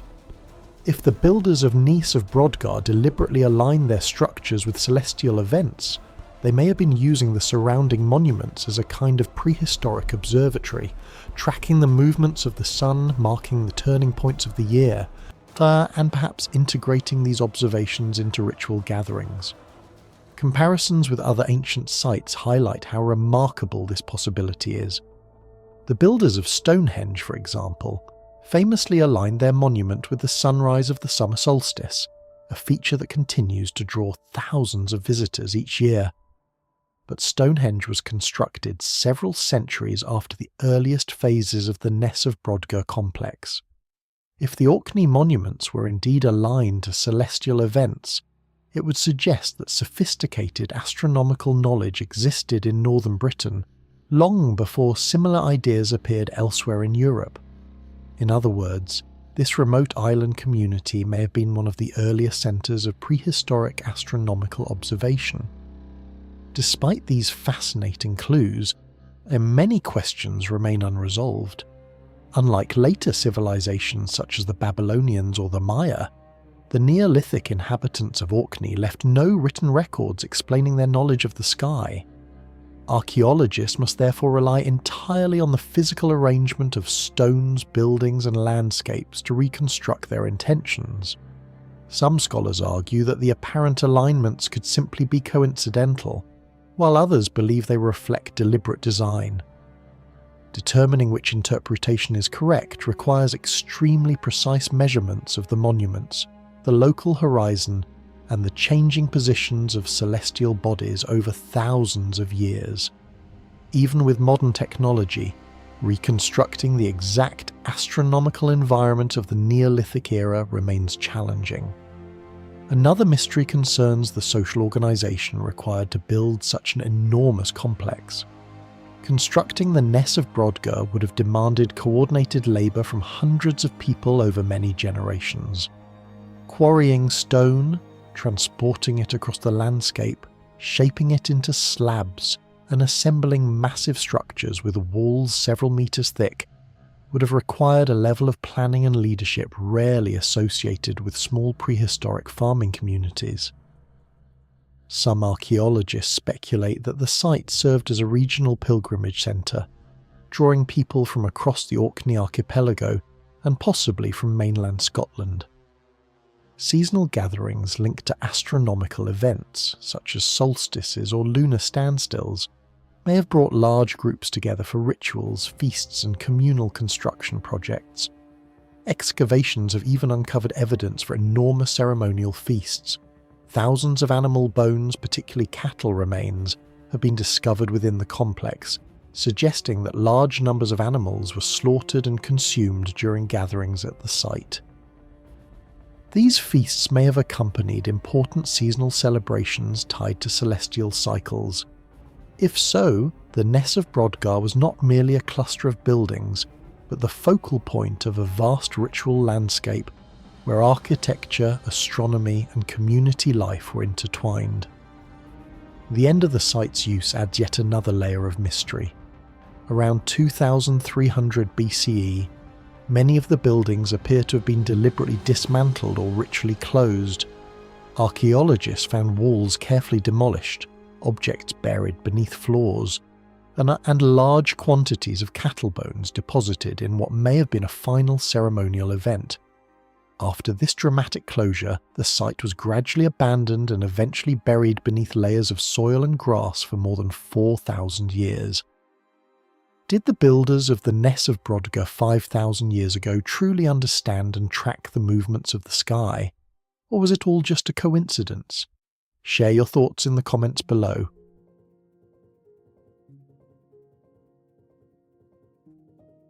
Long before the rise of the great civilizations of Mesopotamia or Egypt, a mysterious culture flourished across parts of modern-day Romania, Moldova, and Ukraine.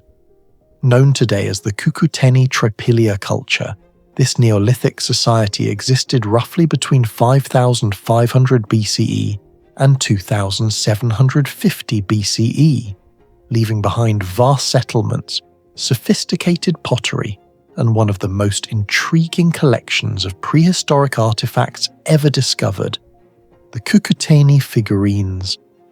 These small clay statues, often only a few centimeters tall, have fascinated archaeologists since the first major discoveries in the late 19th century, when excavations near the village of Cucuteni in Romania in 1884 revealed a civilization far more complex than previously imagined for the European Neolithic.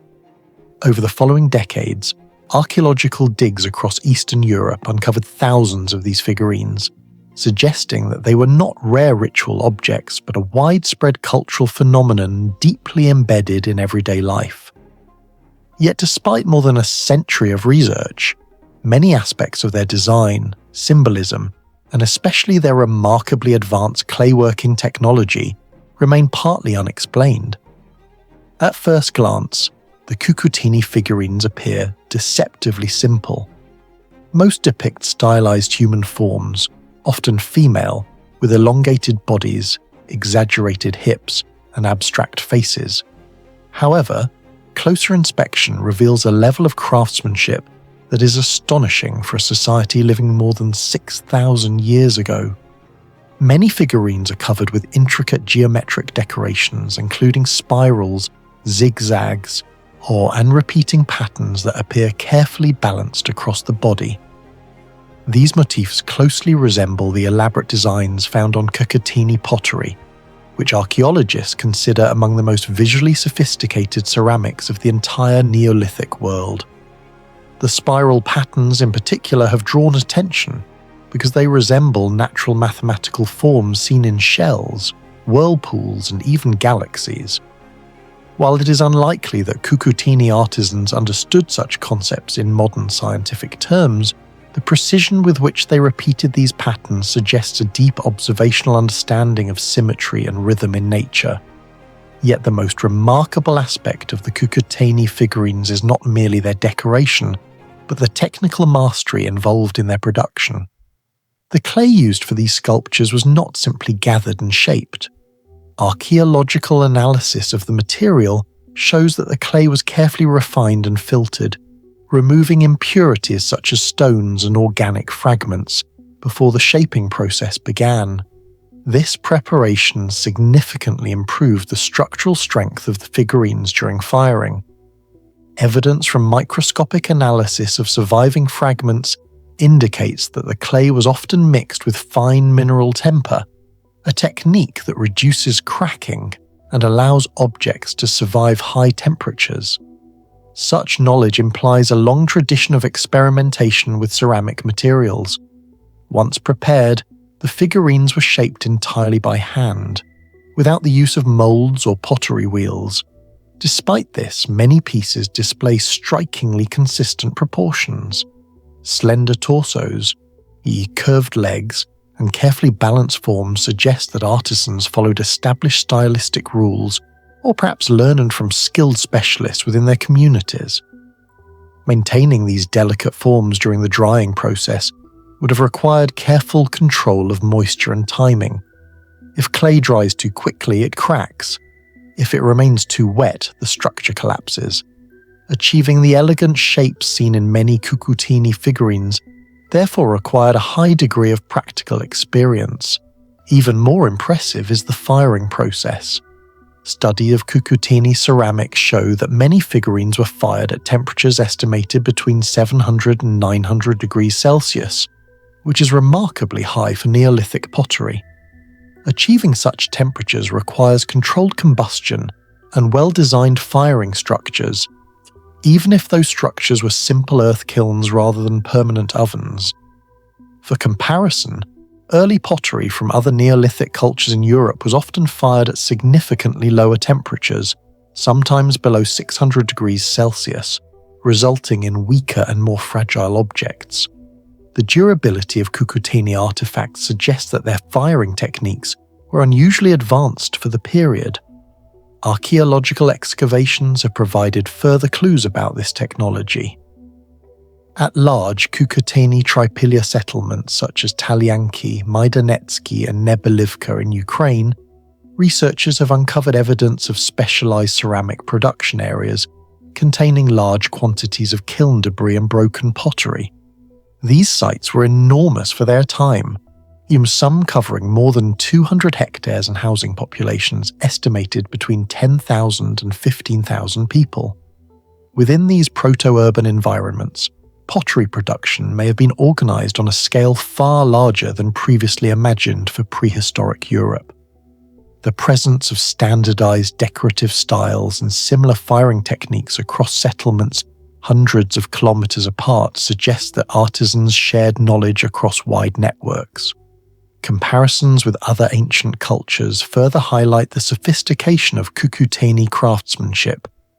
For instance, while the famous Venus figurines of Upper Paleolithic Europe, such as the Venus of Willendorf, also depict stylized female forms, they were typically carved from stone or bone and lack the complex painted geometric patterns seen on Cucuteni artifacts. Meanwhile, clay figurines from early Mesopotamian cultures, dating thousands of years later, often show simpler modeling and less elaborate surface decoration. In this sense, Cucuteni figurines represent a unique artistic and technological tradition that developed independently in Neolithic Eastern Europe. Another puzzling aspect is how such fragile objects survived the firing process in large numbers. Clay sculptures with thin limbs and narrow torsos are extremely vulnerable to cracking or breaking during heating and cooling.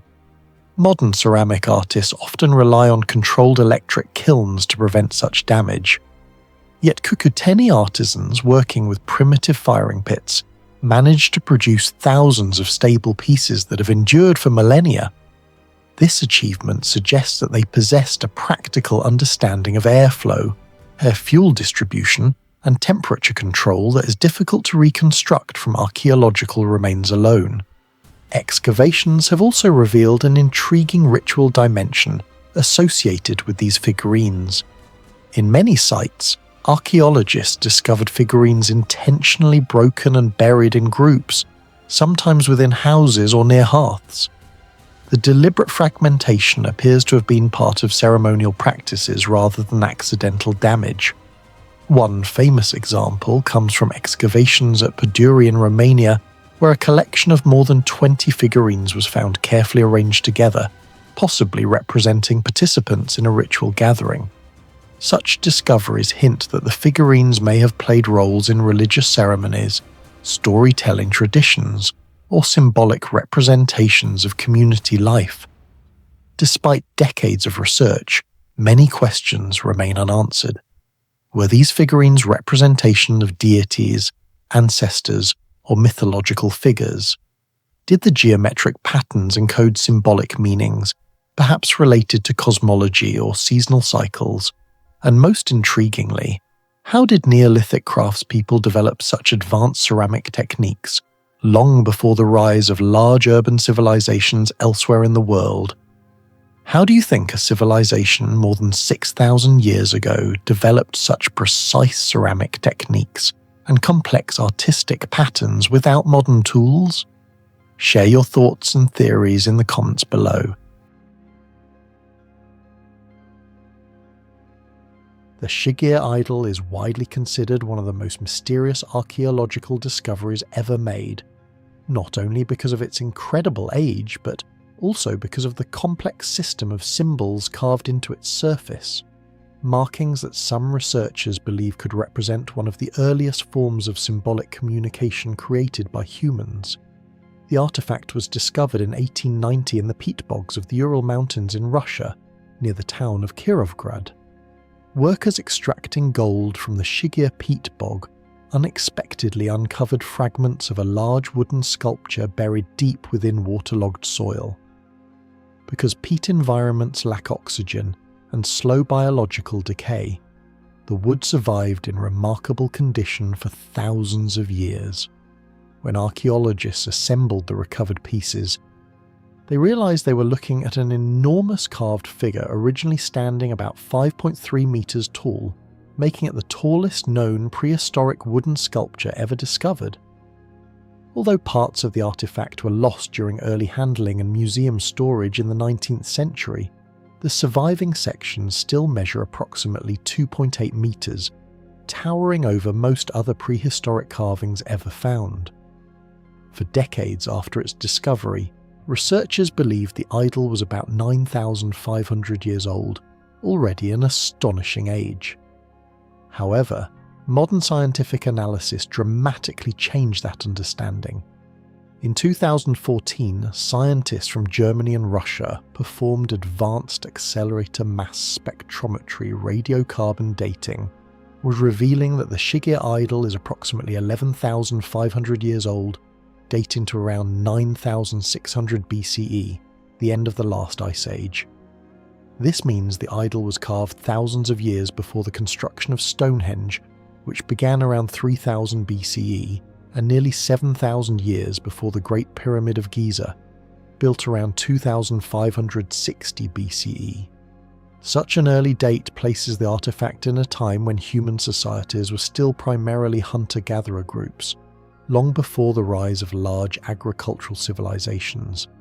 The sophistication of the Shigir idol therefore challenges long-held assumptions about the technological and symbolic capabilities of prehistoric people. The statue itself was carved from a single trunk of Siberian larch, a tree species known for its durability and straight grain. Toolmark analysis conducted by archaeologists suggests that the sculptor used finely sharpened stone adzes and chisels, likely made from flint or similar hard stone.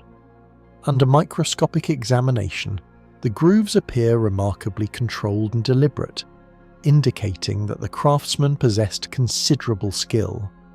Producing such a sculpture would have required cutting down a large tree, shaping it into a long vertical pillar, and carefully carving patterns along its entire surface. Even with modern tools, creating a sculpture over 5 meters tall from a single tree trunk requires planning, coordination, and technical knowledge. The fact that this was achieved more than 11 millennia ago strongly suggests that Ice Age communities possessed far more advanced woodworking traditions than previously believed. Yet the most intriguing aspect of the Shigir idol lies not in its size, but in the mysterious symbols carved along its body. Running from top to bottom are bands of geometric motifs, including zigzag lines, chevrons, parallel grooves, and crosshatch shapes. Interspersed among these patterns are multiple carved faces, at least 7 distinct human-like visages, each separated by horizontal bands of symbols. The uppermost face forms the head of the statue, with deep-set eyes and a straight nose carved into a flattened surface. Below it, additional faces appear almost like guardians embedded within the structure. Each one seems to mark a different section of the idol, suggesting a deliberate sequence rather than random decoration. When the statue was first studied in the late 19th and early 20th centuries, scholars believed these patterns were merely decorative elements common in prehistoric art. However, modern analysis has dramatically changed that view. Using high-resolution photography and 3-dimensional scanning, archaeologists studying the idol in the Sverdlovsk Regional Museum in Yekaterinburg identified additional carvings that had previously gone unnoticed. The new scans revealed that the geometric motifs are arranged in structured horizontal zones, almost resembling lines of encoded information. Some researchers have suggested that these patterns may represent a symbolic system or proto-language, possibly conveying mythological stories, territorial information, or cosmological beliefs. This possibility is particularly intriguing because it would push the origins of complex symbolic communication much further back in time than previously thought. The earliest widely recognized writing systems, such as Sumerian cuneiform in Mesopotamia and Egyptian hieroglyphs, appeared around 3200 BCE, roughly 6,000 years after the Shigir idol was carved. Even the earlier symbolic carvings associated with early farming cultures in Europe date to around 5000 BCE. If the patterns on the Shigir idol indeed represent structured symbolic information, they would predate these systems by several millennia. In other words, the idol could represent evidence that humans were experimenting with complex symbolic communication long before the rise of organized civilizations. Another fascinating theory suggests that the symbols may represent a map of the surrounding landscape. The zigzag patterns could symbolize rivers or mountain ridges, while the horizontal bands might correspond to different territories or ecological zones. Some archaeologists have compared these motifs with symbolic patterns found in later Siberian and Uralic indigenous art, where geometric shapes were used to represent natural features or spiritual pathways. However, the Shigir idol's patterns appear far more structured and extensive than most later examples, raising the possibility that it served as a visual narrative system, telling stories or preserving cultural knowledge for the community. Excavations in the Shigir peat bog over the years have uncovered additional wooden artifacts, tools and carvings dating to the same period, indicating that the region was inhabited by highly skilled hunter-gatherer groups. The peat bog environment preserved organic materials that would normally decay, allowing archaeologists to study aspects of prehistoric culture rarely visible elsewhere. However, none of the other discoveries contain the same elaborate symbolic carvings found on the Shigir idol. This uniqueness only deepens the mystery.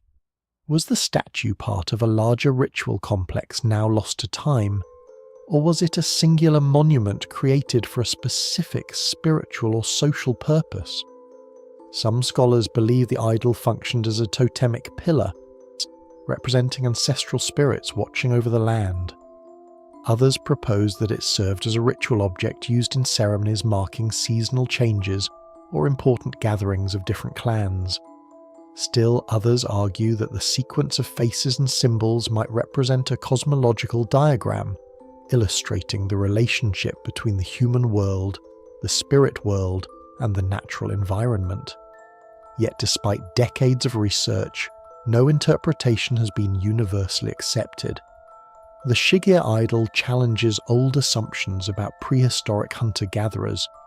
Its complex carvings show that people living more than 11,000 years ago may have possessed advanced woodworking skills and sophisticated symbolic thinking.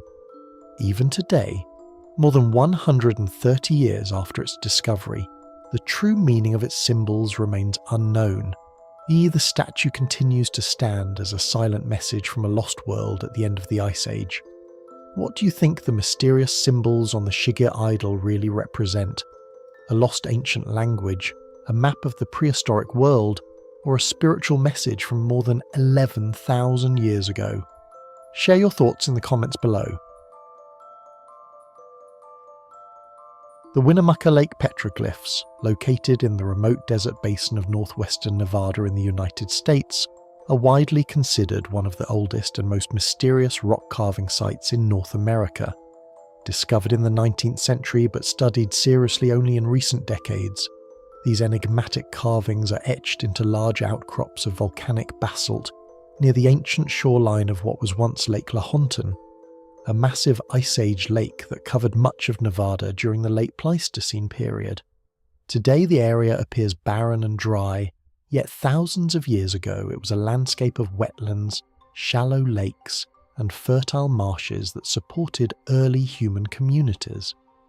What makes the Winnamaka Lake petroglyphs extraordinary is not only their striking geometric designs, but also their astonishing antiquity and the puzzling technology required to carve them. Scientific studies conducted by researchers from institutions such as the Desert Research Institute and the University of Colorado suggest that the petroglyphs may date back as far as 10,000 to 12,000 years, potentially making them among the oldest known petroglyphs in the Western Hemisphere. Determining their age involved analysing the geological context of the carvings, particularly the layers of carbonate deposits that formed on the rock surfaces after Lake Lahontan receded near the end of the last Ice Age. Because the carvings appear to lie beneath some of these mineral layers, and scientists concluded that they must have been created before or during the early stages of the lake's retreat, a time when human populations in North America were still relatively sparse and largely nomadic. However, the true mystery of the Winnamaka Lake petroglyphs lies in the remarkable technique used to carve them into basalt, one of the hardest types of volcanic rock found in the region. Basalt forms when molten lava cools rapidly, creating a dense and durable material that ranks relatively high on the Mohs hardness scale. Carving deep grooves into such stone without metal tools would have been extremely difficult. Yet the petroglyphs display precisely incised lines, smooth curves, and consistent depths that indicate careful craftsmanship rather than random scratching. Many of the carved grooves measure several millimeters deep and run across the rock surfaces in sweeping patterns that sometimes extend more than a meter in length. The shapes include large spirals, complex diamond-like grids, parallel lines intersecting at precise angles, and broad curving arcs that appear intentionally designed rather than accidental.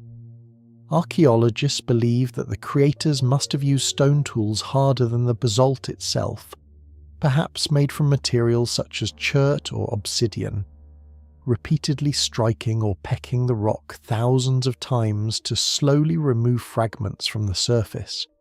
Even with such tools, the process would have required extraordinary patience and skill. Experimental archaeology studies have shown that creating a single deep groove in basalt using stone implements could take many hours or even several days of repeated hammering and abrasion.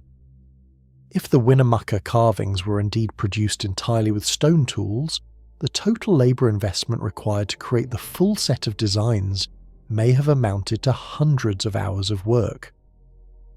Comparisons with other ancient petroglyph sites highlight just how unusual the Winnamaka carvings are.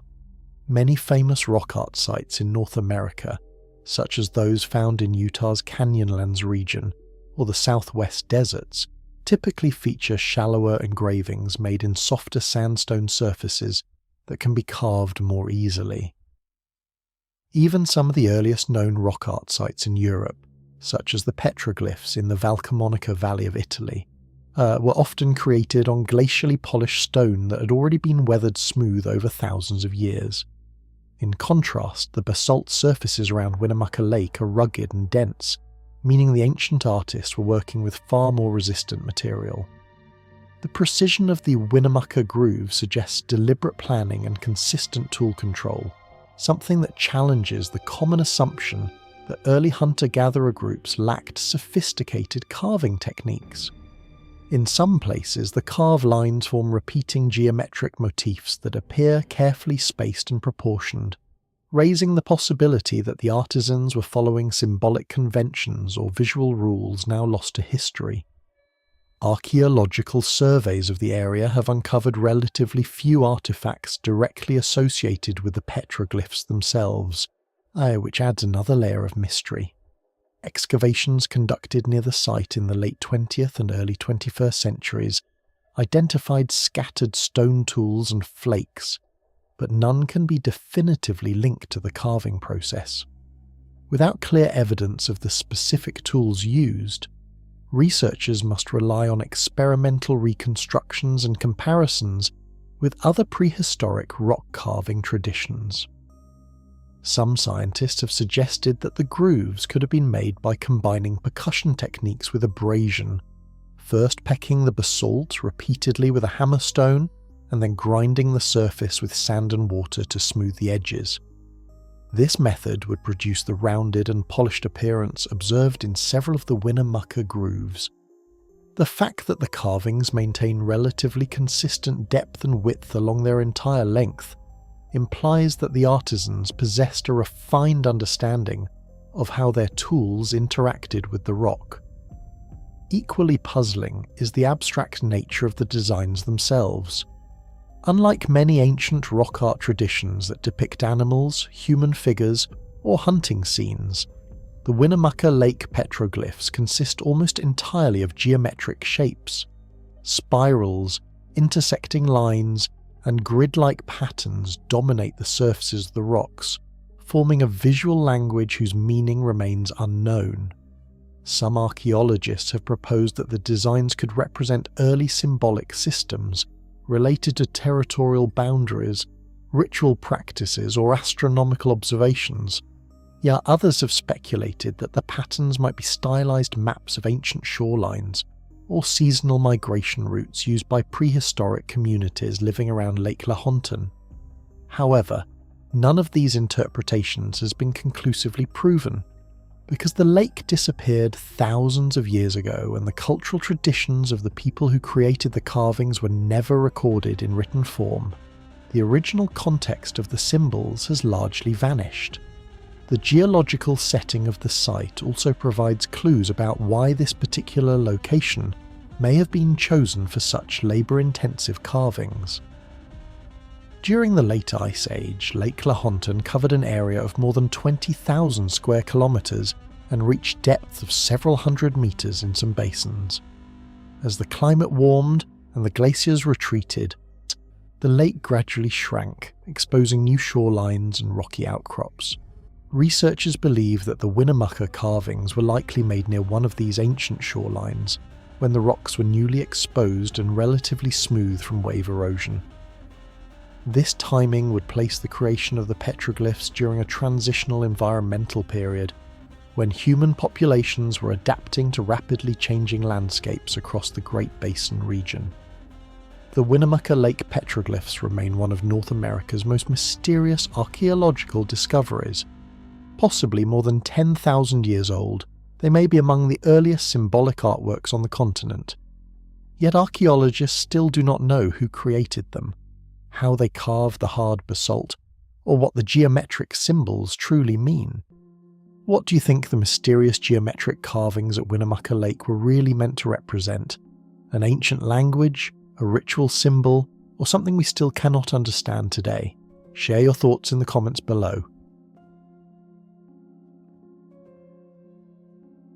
Rising dramatically from the rolling chalk hills of Dorset in southern England, the Cerne Abbas giant is one of the most enigmatic geoglyphs ever created by human hands.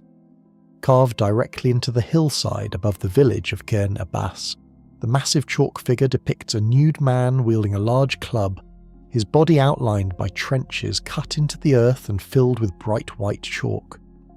Measuring roughly 55 metres tall and about 51 metres wide, the figure dominates the landscape with a scale that is almost impossible to grasp when standing nearby.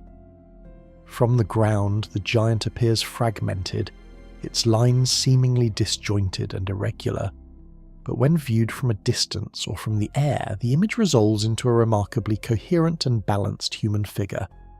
This paradox of perspective is one of the most intriguing aspects of the monument.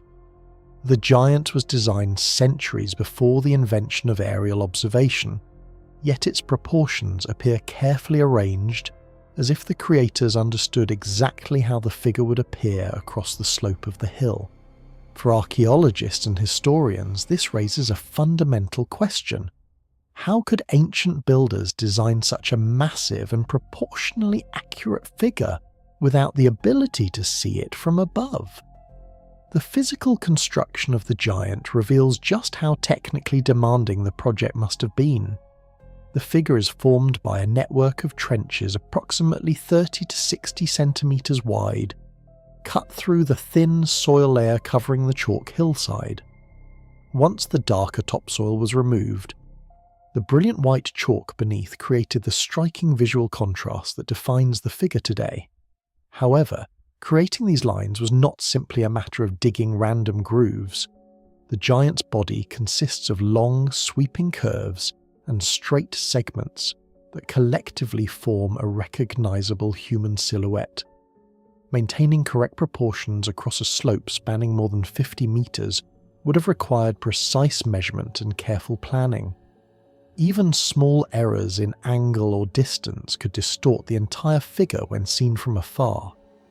Some researchers believe the creators may have used a primitive grid system, dividing the hillside into measured sections using wooden stakes and rope, a technique known from ancient construction projects across the world. And similar methods have been proposed for the design of large-scale geoglyphs such as the Nazca lines in Peru, where geometric planning allowed ancient engineers to produce massive shapes visible only from high vantage points. The precision of the Cerne Abbas giant becomes even more striking when its proportions are analysed mathematically. Archaeological surveys conducted in the 20th century found that the figure's limbs and torso follow consistent ratios, suggesting the design may have originated from a smaller scale drawing that was carefully enlarged. For example, the distance from the giant's feet to his waist is approximately proportional to the distance from the waist to the head, creating a surprisingly natural human form despite the enormous scale. Achieving this would have required a deliberate scaling technique, perhaps transferring measurements from a small model onto the hillside using repeated intervals. Such practices were not unknown in ancient engineering. The builders of the Egyptian pyramids, for instance, used ropes marked with units of length to reproduce geometric plans on a massive scale. Yet there is no written record explaining how the creators of the Cerne Abbas giant achieved their design.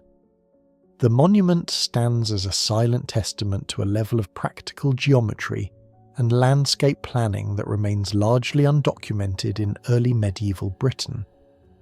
Another remarkable aspect of the giant is its endurance.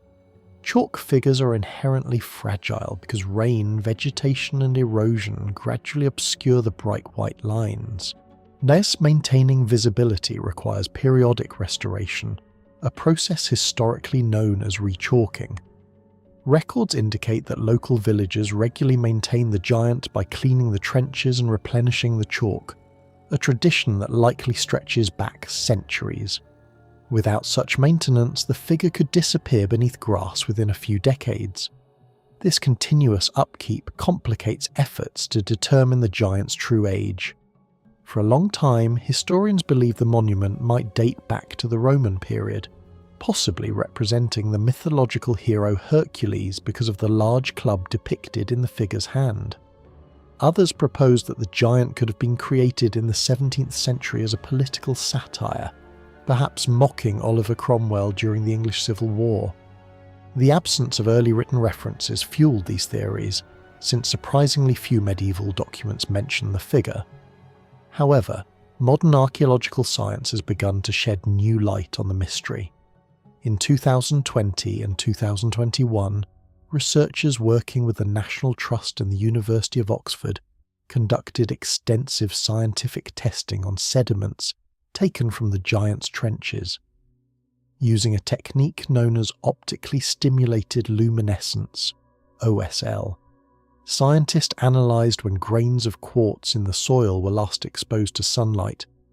The results suggested that the trenches were first dug sometime between approximately 700 and 1100 CE, placing the origin of the giant in the Anglo-Saxon period. If this dating is correct, the monument could have been created more than 1,000 years ago. Yet the findings raise further questions. If the giant existed during the Anglo-Saxon era, why do medieval manuscripts and local records remain almost completely silent about such a massive landmark? One possibility is that the figure may have been neglected and gradually overgrown with vegetation for long periods, only to be rediscovered and restored in later centuries. Beyond questions of age and construction, the giant's symbolic meaning remains equally mysterious. The figure is famous for its exaggerated anatomical features, particularly its prominent phallus, which has led many scholars to interpret it as a fertility symbol. Folklore surrounding the giant supports this interpretation, as local legends claim that couples hoping to conceive children would visit the hillside at night, believing the giant possessed supernatural powers related to fertility and vitality. Other researchers see the figure as a representation of a pagan deity or mythological hero, possibly linked to ancient ritual traditions that predate Christianity in Britain. Some archaeologists have even proposed that the giant may have served as a territorial marker or ceremonial monument visible from miles away across the valley. Yet perhaps the most compelling mystery of the Cerne Abbas giant lies not in its symbolism, but in the sheer ingenuity required to create it. Designing a coherent human figure spanning more than 50 meters across uneven terrain would challenge even modern planners working without aerial imaging tools. Ancient builders would have needed to visualize the entire composition mentally, translating a conceptual design into physical lines carved across a sloping hillside. This implies a level of geometric understanding, landscape surveying, and collaborative labour that is rarely associated with early medieval rural communities. In this sense, the Cerne Abbas giant joins a global tradition of monumental ground art, from the Nazca lines of South America to the Uffington White Horse of southern England, demonstrating that ancient societies possess sophisticated methods for shaping entire landscapes into symbolic images. Today, the giant still towers over the Dorset countryside, its bright chalk outline standing out against the green hillside. Despite centuries of research and debate, the monument continues to guard many of its secrets. Who first imagined carving such a massive human figure into the hill, and how did they achieve such precise proportions? The Cerne Abbas giant remains a powerful reminder that the technological ingenuity of ancient people may have been far greater than we once believed. If ancient people truly created the Cerne Abbas giant over 1,000 years ago, how do you think they managed to design such a massive and precise figure without seeing it from above?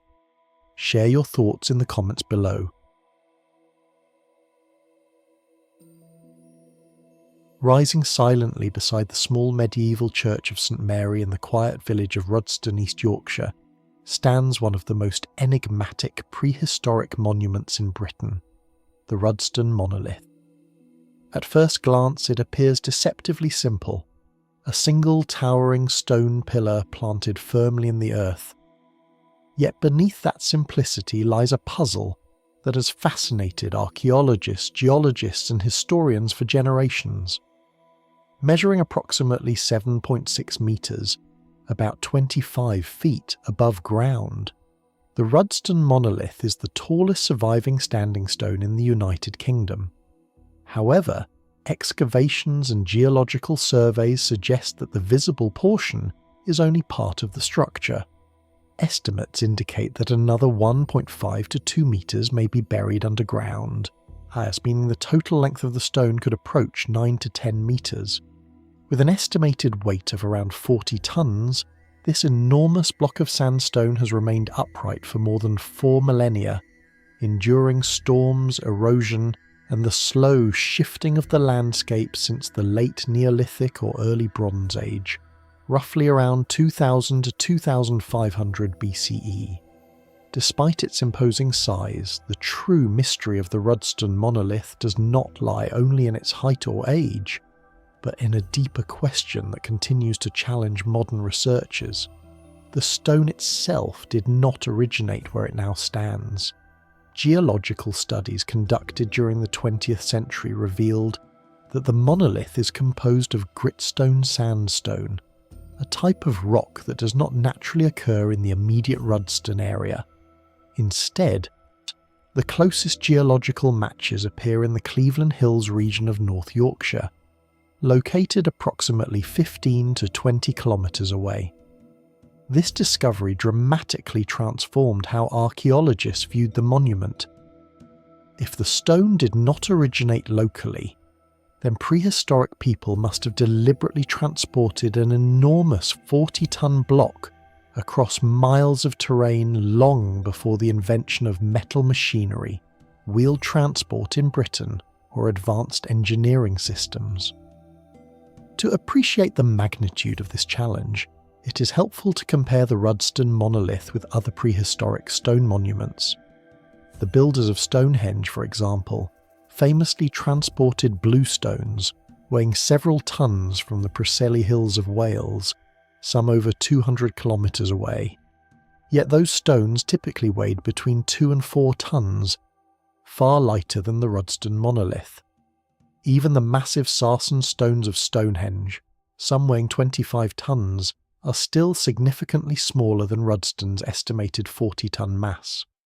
In other words, the single stone standing quietly in Rudston rivals or exceeds the size of many of the famous megaliths associated with Britain's most iconic prehistoric monument. Unlike Stonehenge, however, the Rudston monolith appears to have been erected as a solitary standing stone, making the logistical feat even more striking. Archaeological investigations conducted around the monument in the 19th and 20th centuries attempted to shed light on how the stone might have been erected. Early excavations reveal that the base of the monolith sits within a deep pit that helped stabilize the structure. Researchers found evidence that the builders may have packed smaller stones around the base to secure it in position, creating a natural wedge that prevents the stone from tilting. However, beyond this stabilization method, archaeologists discovered very little direct evidence of the construction process itself. No tools, sled fragments, rope remains, or structural platforms were found that could clearly explain how such a massive object was transported and raised upright. This absence of evidence has fueled continuing debate among scholars. One widely discussed theory proposes that prehistoric builders used wooden rollers or sledges to drag the stone across the landscape. In this scenario, teams of workers would have pulled the monolith using ropes made from plant fibres or animal hide, gradually moving the stone along prepared pathways. Experimental archaeology has shown that large stones can indeed be moved using simple technologies if enough people are involved. Yet even these experimental reconstructions struggle to replicate the movement of a 40-ton monolith across uneven prehistoric terrain, especially across distances exceeding 15 kilometers. Unlike modern roads, the ancient landscape would have included forests, wetlands, and slopes that would make the transportation process extraordinarily difficult. Another possibility suggests that the stone may have been transported during winter months, when frozen ground would reduce friction and allow heavy loads to slide more easily across the surface. Yet similar theories have been proposed for the movement of megaliths in northern Europe, and even for the transport of massive blocks used in ancient Egyptian construction. Still, direct evidence supporting such a winter transport system at Rudston remains elusive. Without preserved tracks, tools, or settlement remains connected to the construction effort, archaeologists are left piecing together the story through indirect clues. The mystery deepens when considering the cultural context of the monument. Rudston is not an isolated prehistoric location. Archaeological surveys conducted throughout the surrounding Yorkshire landscape have revealed the presence of multiple Neolithic Cursus monuments and henges, some stretching hundreds of metres in length. These earthworks indicate that the area may once have been an important ceremonial landscape thousands of years ago. Some researchers propose that the Rudston monolith served as a central marker within this ritual landscape, perhaps representing a sacred axis connecting various ceremonial sites. If so, the deliberate transport of a massive stone from distant hills may have been symbolic as well as practical. Moving the stone across the landscape could have been part of a ritual process that imbued the monument with spiritual significance. Interestingly, the stone's endurance through time may also reflect the builder's remarkable understanding of balance and geology. Despite centuries of wind, frost, and soil movement, the monolith remains standing with only minor tilting. Modern surveys show that its underground foundation distributes the stone's immense weight effectively, allowing gravity to stabilize the structure rather than topple it. For a monument erected more than 4,000 years ago, without written engineering knowledge or advanced mathematical tools, this stability is remarkable. It suggests that prehistoric builders possessed a sophisticated, practical understanding of materials and structural balance. Adding yet another layer to the story, the medieval Church of St. Mary was constructed directly beside the monolith centuries later. Historians believe this may not have been accidental. Early Christian missionaries in Britain often built churches on sites that were already considered sacred by earlier cultures. By placing a Christian building next to an ancient standing stone, the church may have sought to reinterpret or absorb the spiritual significance of the prehistoric monument. If this interpretation is correct, the Rudston monolith may have remained a place of cultural importance continuously for thousands of years. Today, the Rudston monolith appears as a simple stone pillar in a quiet churchyard, yet this 40-ton sandstone block, transported from distant hills and standing for more than 4,000 years, remains one of Britain's great prehistoric puzzles. Archaeologists still do not know how ancient people moved and erected such a massive stone so far from its source. So how do you think prehistoric people managed to transport and erect a 40-ton stone more than 4,000 years ago? Share your thoughts in the comments below. Rising above the rugged highlands of central Italy, the ancient city of Alba Fucens presents itself not merely as a remnant of Roman expansion, but as a site where the limits of ancient engineering blur into something far more enigmatic, and nowhere is this more evident than in its defensive walls. A massive stone perimeter stretching for nearly 3 kilometers, enclosing the city like a silent, enduring guardian that has resisted both time and explanation for over 2 millennia, and while the strategic placement of the settlement, at an elevation of roughly 1,000 meters overlooking the Fucino Basin, already suggests a calculated understanding of military advantage, it is the construction of these walls that transforms Alba Fucens from a historical site into a profound architectural mystery. Because unlike the orderly rectangular blocks and mortar-bound structures typically associated with Roman engineering, these walls are composed of enormous, irregularly shaped stones fitted together in what is known as polygonal masonry, a technique that at first appears chaotic, yet upon closer inspection reveals a level of precision so extraordinary that it challenges modern assumptions about ancient capabilities, as each stone, weighing in some cases several tons, has been cut into a unique multi-angled form and then carefully placed so that it interlocks perfectly with the surrounding blocks, creating joints so tight that even today it is often impossible to insert a blade between them, and notably this entire structure stands without the use of mortar. yet relying instead on the exactness of the cuts and the immense weight of the stones to maintain its stability, which immediately raises a fundamental question. How could ancient builders, working with tools that were presumably limited in precision and durability, achieve such an astonishing level of craftsmanship? Because to produce this kind of fit, each stone would have required meticulous shaping, not only along its visible edges but across all contact surfaces, implying a process of repeated measurement, adjustment and refinement that borders on mathematical complexity, especially when considering that these stones were not small, manageable units, but massive blocks that had to be transported, lifted and positioned with incredible accuracy on uneven terrain, and yet the surfaces appear smooth, the angles deliberate, and the final assembly seamless, leading some researchers to speculate that the builders possessed techniques that have either been lost or remain poorly understood, whether involving advanced knowledge of stone fracturing, abrasive finishing methods, or even systematic approaches to templating and fitting that have left little trace in the archaeological record. And beyond the sheer precision of the joints, the polygonal design itself introduces structural advantages that suggest a deeper, perhaps intuitive understanding of engineering principles. Because unlike rigid, linear constructions that are prone to cracking along straight fault lines, the irregular geometry of these stones distributes stress more evenly across the entire wall, allowing it to absorb and dissipate forces such as seismic activity with remarkable efficiency, a factor that may explain why the walls of Alba Fucens have endured repeated earthquakes that have damaged or destroyed later constructions in the region. And this resilience is not merely a byproduct of their mass, but a direct consequence of their design, indicating that the builders were not only skilled artisans, but also keen observers of how materials behave under pressure.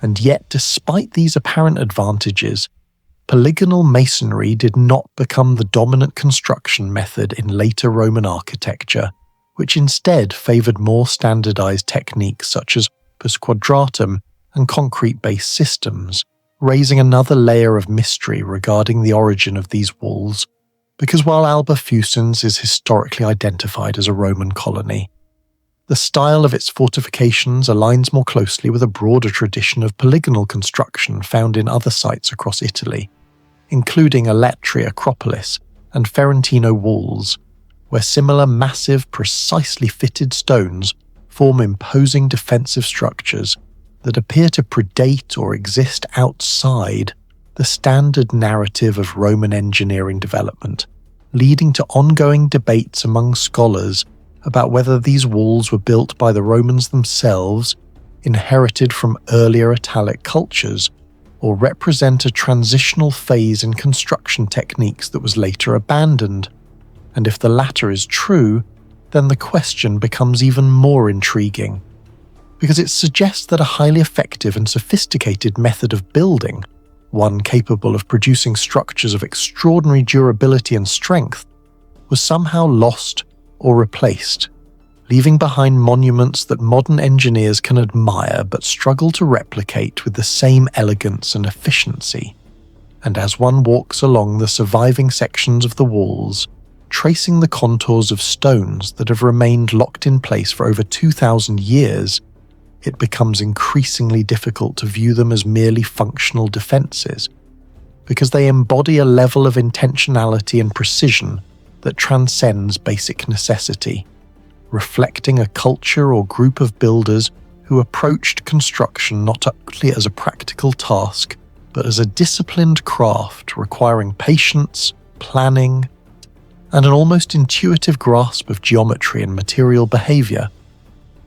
And when combined with the strategic positioning of the city, where the walls integrate seamlessly with the natural landscape, bending and adapting to the terrain in ways that minimize vulnerability and maximize defensive coverage, the result is a fortress that feels both engineered and organic, as if it has grown out of the mountain itself rather than being imposed upon it. And this harmony between natural and constructed elements further reinforces the impression that the builders possessed a holistic understanding of their environment, one that allowed them to exploit its advantages while reinforcing its weaknesses. And yet, for all that we can observe and analyze, the core mystery remains unresolved, because the tools, methods, and knowledge required to achieve this level of polygonal precision are not fully documented, and the absence of clear evidence leaves room for speculation, ranging from lost construction techniques to underappreciated capabilities of ancient craftsmen. But regardless of the explanation, the defensive walls of Alba Fucens stand as a powerful reminder that the past may still hold technologies and insights that have not been fully recovered, challenging the assumption that human progress is always linear and cumulative, and instead suggesting that certain forms of knowledge can emerge, flourish, and then disappear, leaving behind only their results, silent, enduring, and still beyond complete understanding. What do you think? Was this polygonal masonry a lost technology? Or have we simply underestimated the true capabilities of ancient builders? Share your thoughts in the comments below. The Yagul fortress ruins, perched atop a rugged rocky mountain in the Tlacolula Valley of Oaxaca, Mexico, have long been considered one of the most enigmatic Zapotec archaeological sites. Here, architecture, landscape, and history merge into an ancient tableau filled with unanswered questions.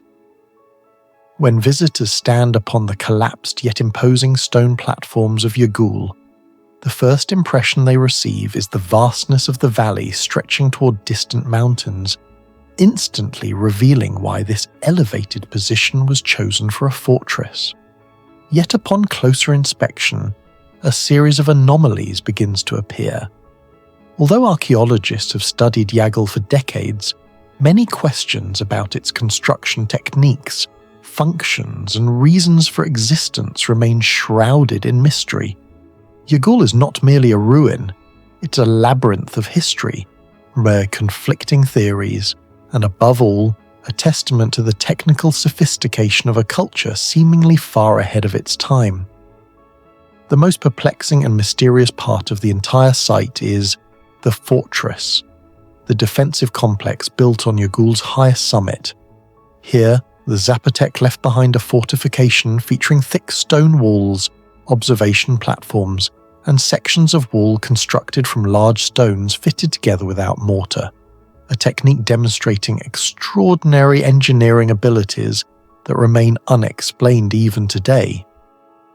The strangest aspect is that the surrounding area lacks abundant sources of suitable stone, meaning these massive blocks had to be transported from elsewhere, across steep mountains and rugged terrain.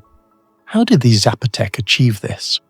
There are no ancient records, no codex depictions, and no direct archaeological evidence of transport mechanisms or specialized tools. The multi-hundred-kilogram stones still rest in place, precisely aligned, stable, and unmoved despite centuries of seismic activity in Oaxaca. This has led researchers to ask, was Yagul's mortarless stonework inherited from an earlier, now forgotten culture, or was it an independent, lost technique far surpassing the abilities of contemporary civilizations? The walls of the fortress also exhibit a remarkable design feature. They were built not only to block intruders, but to control their movement, forcing anyone entering the space into vulnerable positions. This suggests a profound understanding of military strategy, yet it also raises a larger question. Did Yagul truly need such an advanced defensive system? The settlement was not heavily populated, nor was it as large as Monte Alban. Why, then, construct a fortress far exceeding local defensive needs, as if anticipating a threat never recorded in history? This makes the fortress even more puzzling. It appears not only military in nature, but possibly a seat of authority, a place of refuge during conflict, or even a ritual symbolic construction where power was expressed through the mastery of stone and terrain. Descending into the stone maze below the fortress, commonly called the labyrinth, reveals even more of Yagul's complexity. Its narrow corridors, winding passages, sudden dead ends, and small interior courtyards create a space that feels simultaneously residential, defensive, and ceremonial. Some archaeologists propose that it once served as a residential district with interconnected rooms and courtyards. However, this theory faces criticism. Many passages are too narrow for daily life and appear intentionally restrictive. Another theory suggests it was used for warrior training or initiation rituals, but again, no concrete evidence exists. Thus, the labyrinth remains nearly as inexplicable as the fortress above, even though the defensive structure continues to attract the most difficult questions. One of Yagul's most intriguing aspects is the evidence of continuous occupation across multiple eras. Artifacts show that humans lived here as early as the pre-ceramic period, long before the Zapotec constructed their city. This suggests that Yagul may have held unique spiritual or geomantic significance. Even after periods of abandonment, ancient people returned repeatedly, repairing and expanding older structures. And this raises the question, was Yagul more than a military site, perhaps a sacred mountain, a ritual center, or an ancient sanctuary later fortified for practical needs? Yagul's tombs and ceremonial courtyards deepen the mystery. Some tombs feature false doors, a hallmark of Zapotec architecture symbolizing the passage to the afterlife. These elements indicate that Yagul held religious importance, yet no statues or texts have been found to identify the deities or rituals performed here. This leaves Yagul as a nameless ritual center, a place bearing traces of ceremony but offering no stories, forcing researchers to connect scattered clues in hopes of reconstructing its forgotten spiritual narrative. The greatest mystery of all is Yagul's abrupt abandonment. There is no evidence of a major war, no signs of widespread fire, war and no destruction caused by enemies. Some theories point to environmental change or disease, but all remain speculative. The puzzle deepens when considering that a powerful defensive structure like the fortress should have protected its inhabitants from most threats, yet they left regardless, leaving behind a silent fortress overlooking an empty valley, as if its purpose had suddenly and inexplicably ended. What keeps Yagul permanently wrapped in mystery is the silence of history itself. No surviving codex documents Yagul in detail, no ancient texts describe the fortress, no local traditions recount its military or religious role. Everything about the fortress survives only as stone walls standing defiantly across thousands of years, and this silence transforms it into an authentic archaeological enigma, a structure whose purpose, construction methods, and abandonment remain unknown. Today, visitors and scholars observing Yagul are confronted with the same immense question left by its builders. Do we truly understand the technological and strategic intelligence of ancient civilizations?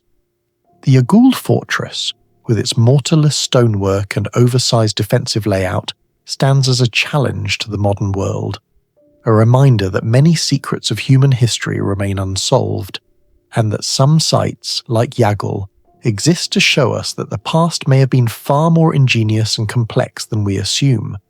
In your opinion, what was the true purpose of the Yagul fortress? Military defense, spiritual ritual, or an entirely different function we haven't even imagined yet? Share your thoughts in the comments below. I'd love to hear your perspective. Rising quietly from a small island off the southern coast of Tanzania, the ruins of Songo Manara appear at first like the remains of a forgotten settlement shaped by time and tide. But as the outlines of coral-built walls begin to emerge from the landscape, it becomes clear that this was once a carefully planned, highly sophisticated urban centre, one that thrived briefly during the 14th and 15th centuries as part of the wider Swahili world connected to the vast Indian Ocean trade network. Unlike many ancient cities that evolved over centuries and bear the marks of constant rebuilding, Songo Manara feels almost frozen, as if a single chapter of history was preserved intact. Within its layout of mosques, courtyard houses and open spaces lies not only a record of social life, commerce and religion, but also a deeper, more elusive mystery: how such a place was constructed, sustained, and ultimately abandoned in such a short span of time. At the heart of this mystery is the city's most defining feature: its construction entirely from coral stone. This was not a material casually chosen, but one that reflects an extraordinary adaptation to the coastal environment. The builders of Songo Manara exploited the natural properties of coral in a way that suggests both empirical knowledge and refined technique. Coral, when freshly cut from reef formations, is relatively soft and workable, allowing it to be shaped into blocks using simple tools. Once exposed to air, however, it hardens significantly, forming a durable building material capable of withstanding structural stress. The people of Songo Manara mastered this transformation, quarrying coral from the surrounding marine environment, transporting it inland, and assembling it into complex architectural forms that have endured for centuries despite constant exposure to humidity, salt, and erosion. What makes this even more remarkable is the scale and consistency of its use. Entire neighborhoods, walls, doorways, arches, and even decorative niches were constructed from coral blocks, often fitted together with a precision that challenges assumptions about technological limitations in pre-modern East Africa. Mortar made from lime, itself derived from burned coral, was used to bind the stones, creating a cohesive and resilient structure. This closed-loop use of marine material, harvesting coral, transforming it chemically, and reintegrating it into architecture, reveals a level of environmental engineering that is both efficient and sustainable. It suggests a deep understanding of local resources, not just in terms of availability, but in terms of behavior over time. Yet this raises a series of unresolved questions. How did the builders coordinate such large-scale extraction of coral without destabilizing the very reefs they depended on? What tools allowed them to cut and shape blocks with such regularity? And perhaps most puzzling of all, how were these materials transported and assembled with such consistency across the entire city? There is little archaeological evidence of advanced metal toolkits or heavy machinery, yet the finished structures display straight alignments, stable foundations, and carefully proportioned spaces. In some cases, walls remain upright after more than 500 years, despite being subjected to tropical storms and the corrosive effects of sea air. This durability is not accidental. It is the result of a system that worked with the environment rather than against it. The architecture itself further reinforces this idea of environmental adaptation. The walls of Songo Manara's buildings are notably thick, providing natural insulation against the intense coastal heat. Courtyard-centered house designs allowed for controlled airflow, creating cooler interior spaces without the need for artificial ventilation. Openings such as doorways and windows were strategically positioned to capture sea breezes while minimizing direct exposure to sunlight. These design choices suggest that the builders were not only concerned with structural integrity, but also with comfort and livability in a challenging climate.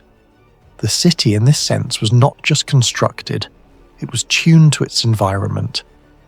Beyond individual buildings, the urban layout of Songo Manara reveals an even more sophisticated level of planning. Residential areas, religious structures, and communal spaces were arranged in a way that balanced accessibility with privacy.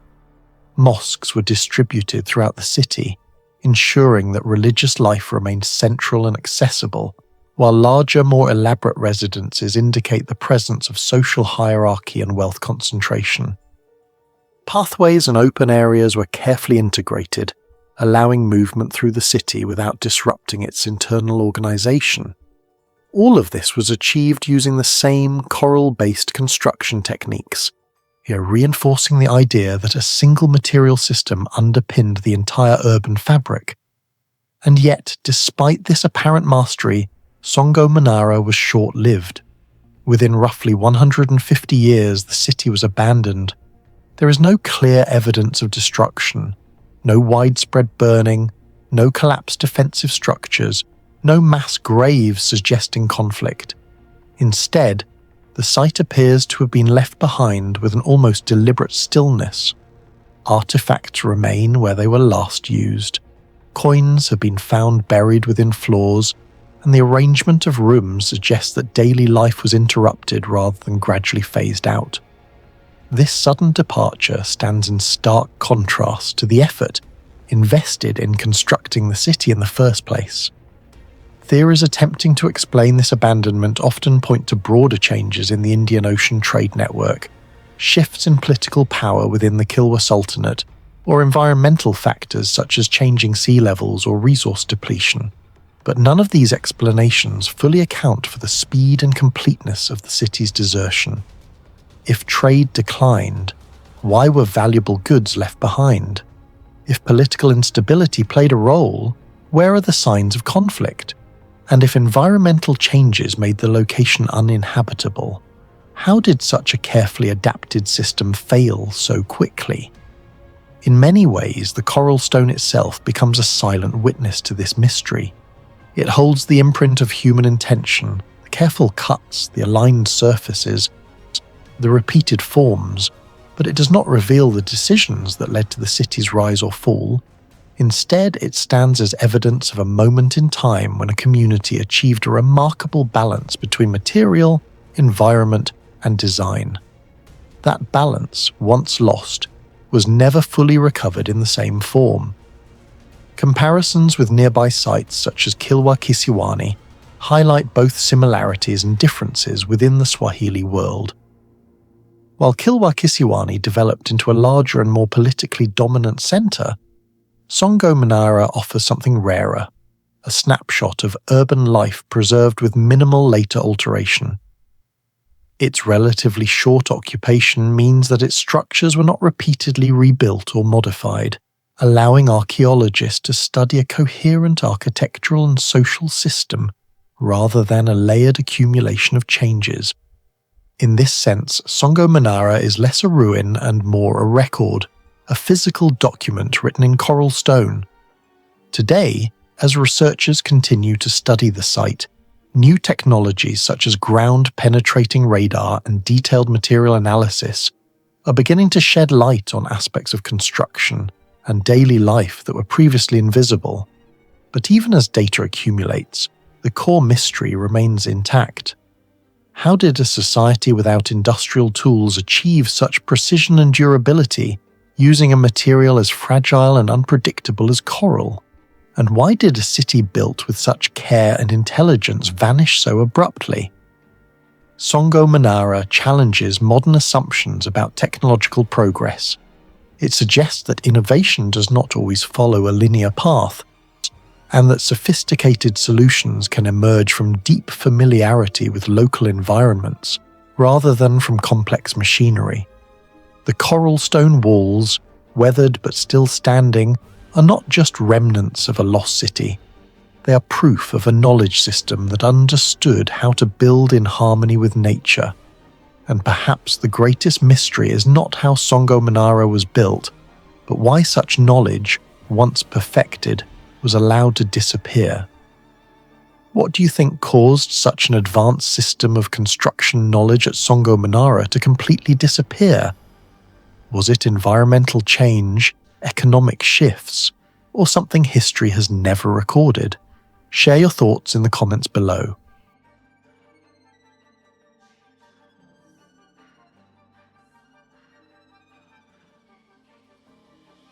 The Vilcabamba lost Inca city has long stood as one of the greatest mysteries of South America, not only because it was the final capital of the Inca Empire, but also due to the unanswered questions surrounding its existence, its fall, and especially the strange disappearance of its entire population. This city, established when the Spanish conquered Cusco in 1533, was where the Inca royal court retreated to resist and sustain a decades-long rebellion deep within the harsh jungles of Espiritu Pampa. The dense, mountainous terrain turned Vilcabamba into a natural fortress, isolated from the outside world and almost erased from history after the empire collapsed.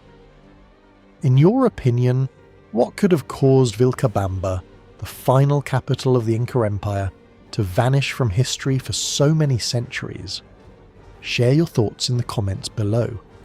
Archaeological research reveals that Vilcabamba was not merely an administrative or military centre, but a complex urban area with multiple overlapping cultural layers, including remnants of the pre-Inca Wari civilization.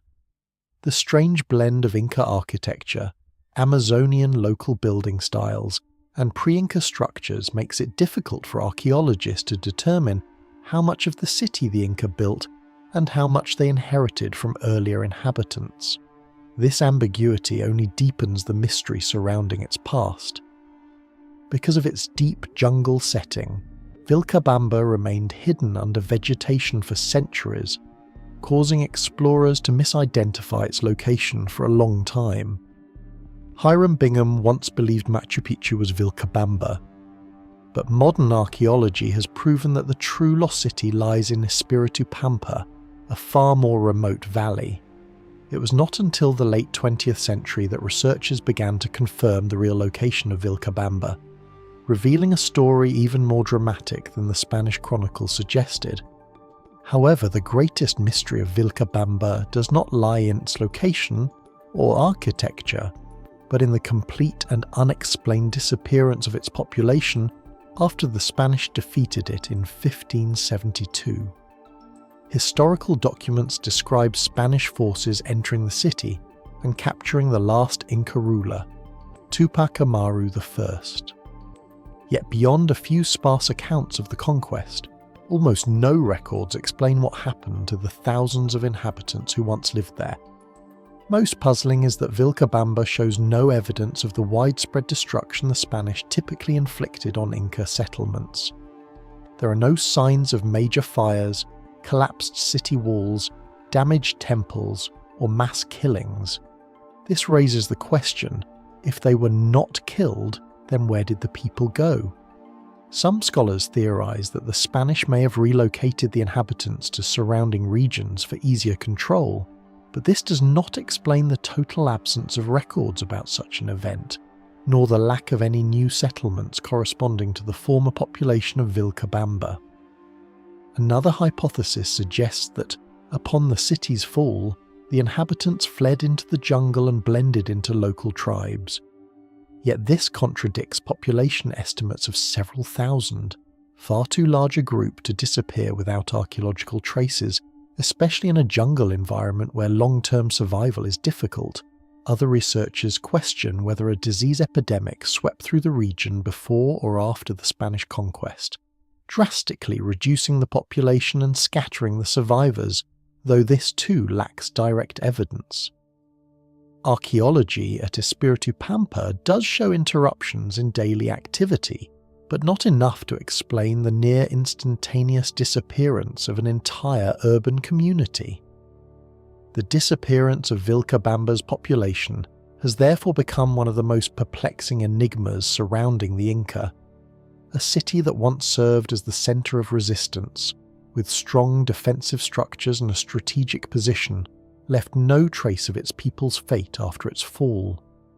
This has led some to believe that either Spanish records intentionally concealed a major event, or unknown factors remain hidden deep within the jungle. Notably, recent excavations have uncovered additional structures and foundations beneath layers of soil, suggesting that Vilcabamba may have been much larger than originally estimated. If the city truly extended over dozens of kilometres, as some geographical surveys indicate, it is possible that the inhabitants dispersed into distant areas that Spanish explorers never reached. Yet no large resettlement site has ever been found, keeping the theory in the realm of speculation. The mystery becomes even more baffling when compared with other Inca centers, where Spanish records typically provide detailed information about population, resources, individuals captured, and relocations. Vilcabamba, despite being the final stronghold of the empire, is almost absent from such documentation. This silence has made the city a symbol of historical obscurity, as though it were swallowed by time itself. Some researchers have proposed a bold idea that the surviving inhabitants intentionally erased their traces to protect Inca knowledge and cultural identity from Spanish control, retreating into secret communities that remain undiscovered today. Although this leans more toward legend than archaeology, it reflects a belief that the Inca may have enacted a strategic disappearance from history to preserve what they considered sacred. Even so, the greatest puzzle remains. There is no archaeological evidence of a mass migration, a devastating plague, or a massacre, meaning all existing theories rely on conjecture rather than proof. The more scholars study Vilcabamba, the more perplexing it becomes. It appears as a crucial missing piece of Inca history that was either deliberately erased or obscured by time and nature. As more structures are excavated, researchers realize the city was once far more vibrant and complex than previously imagined, which only deepens the mystery surrounding the sudden disappearance of its inhabitants. No other Inca city vanished in such a strange way, and nowhere else do archaeologists, historians, and mystery enthusiasts encounter so many unanswered questions. While science continues to search for explanations, Vilcabamba still stands deep within the jungle, an unspoken witness to a once powerful civilization overshadowed by unresolved questions, especially the complete, sudden and traceless disappearance of those who once called it home.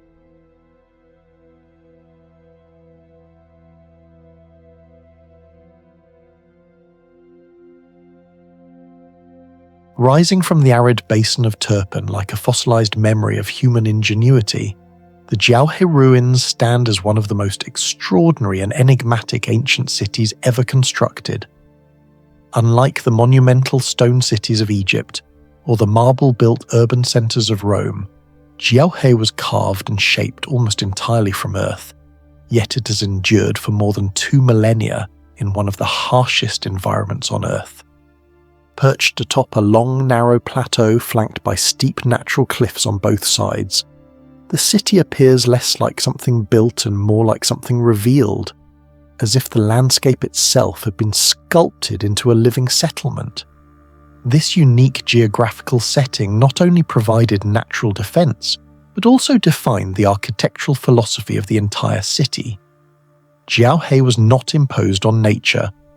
It was integrated into it with a precision and understanding that continues to puzzle researchers today.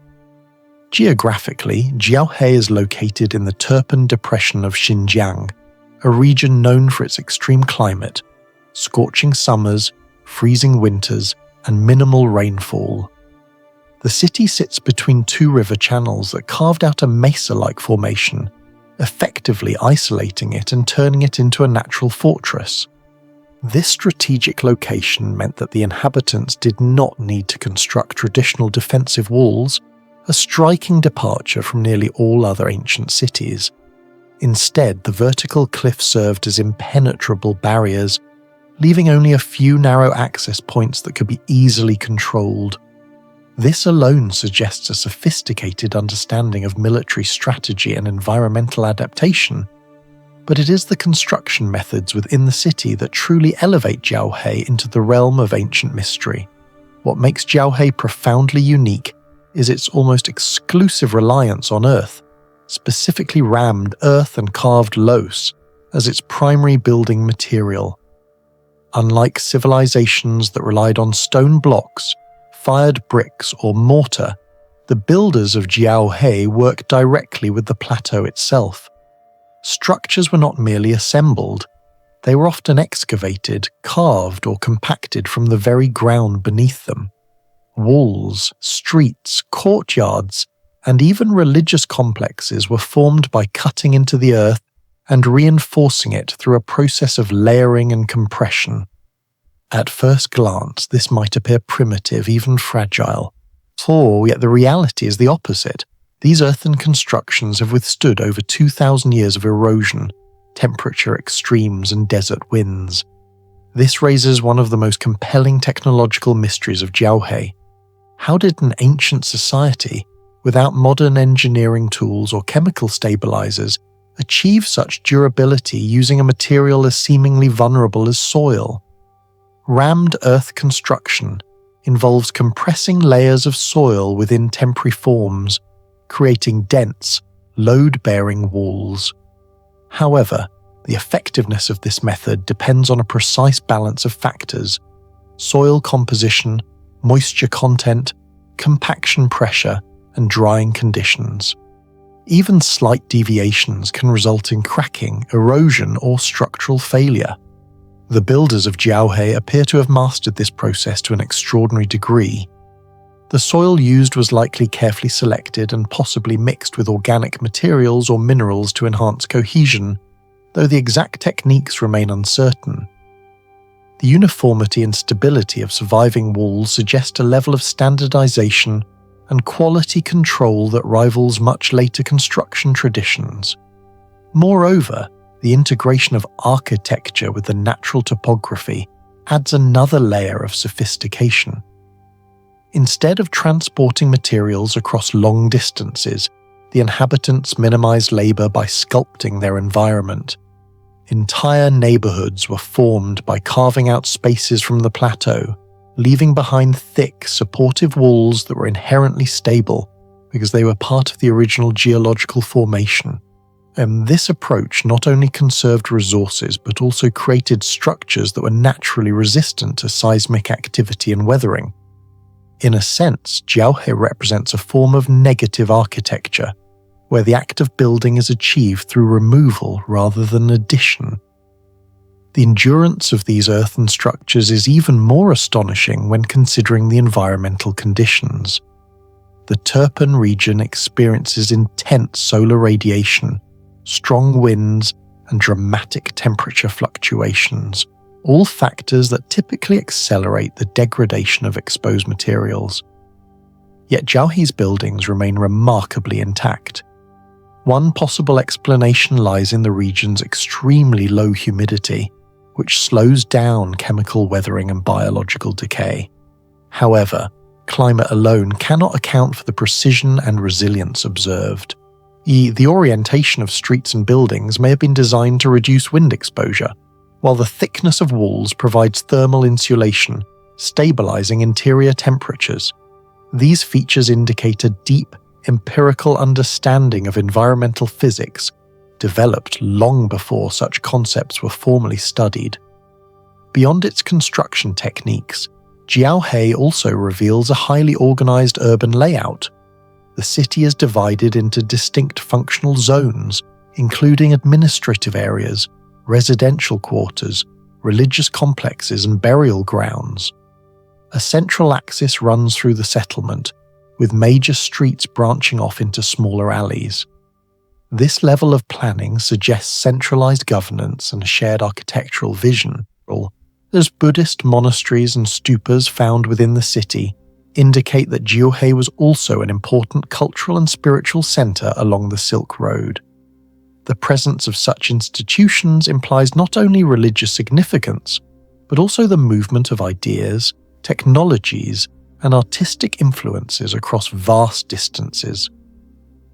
Archaeological excavations have uncovered evidence of daily life, including pottery, tools, and remnants of wooden structures that once complemented the earthen framework. These findings provide glimpses into a society that was both practical and adaptive, capable of thriving in an environment that would challenge even modern settlements. Comparisons with other ancient cities further highlight Jiao's uniqueness. While sites like Petra in Jordan are carved into rock and cities like Mohenjo-Daro in Pakistan rely on baked bricks and advanced drainage systems, Jiao stands apart as a fully realized urban center built almost entirely from earth, yet no less sophisticated. Despite its achievements, Jiao was eventually abandoned, likely during the 13th or 14th century. The exact reasons remain unclear, adding another layer of mystery to its history. Possible explanations include military conflicts, particularly during the Mongol expansions, shifts in trade routes that diminished its economic importance, or environmental changes that made the region less habitable. However, there is no definitive evidence pointing to a single cause. The city seems to have faded away, leaving behind its remarkably preserved structures as silent witnesses to a lost way of life. Today, Jiao challenges our assumptions about ancient technology and architectural capability. It forces us to reconsider what constitutes advanced construction. The absence of stone, metal reinforcements, or modern engineering does not equate to simplicity.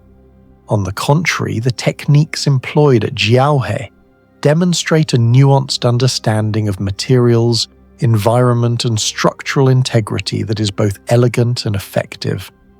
The city's survival over millennia suggests that its builders achieved a level of harmony with their surroundings that modern architecture often struggles to replicate. In the end, the greatest mystery of Jiao may not be how it was built, but what it represents. It is a testament to a form of knowledge that was deeply rooted in observation, experimentation, and adaptation.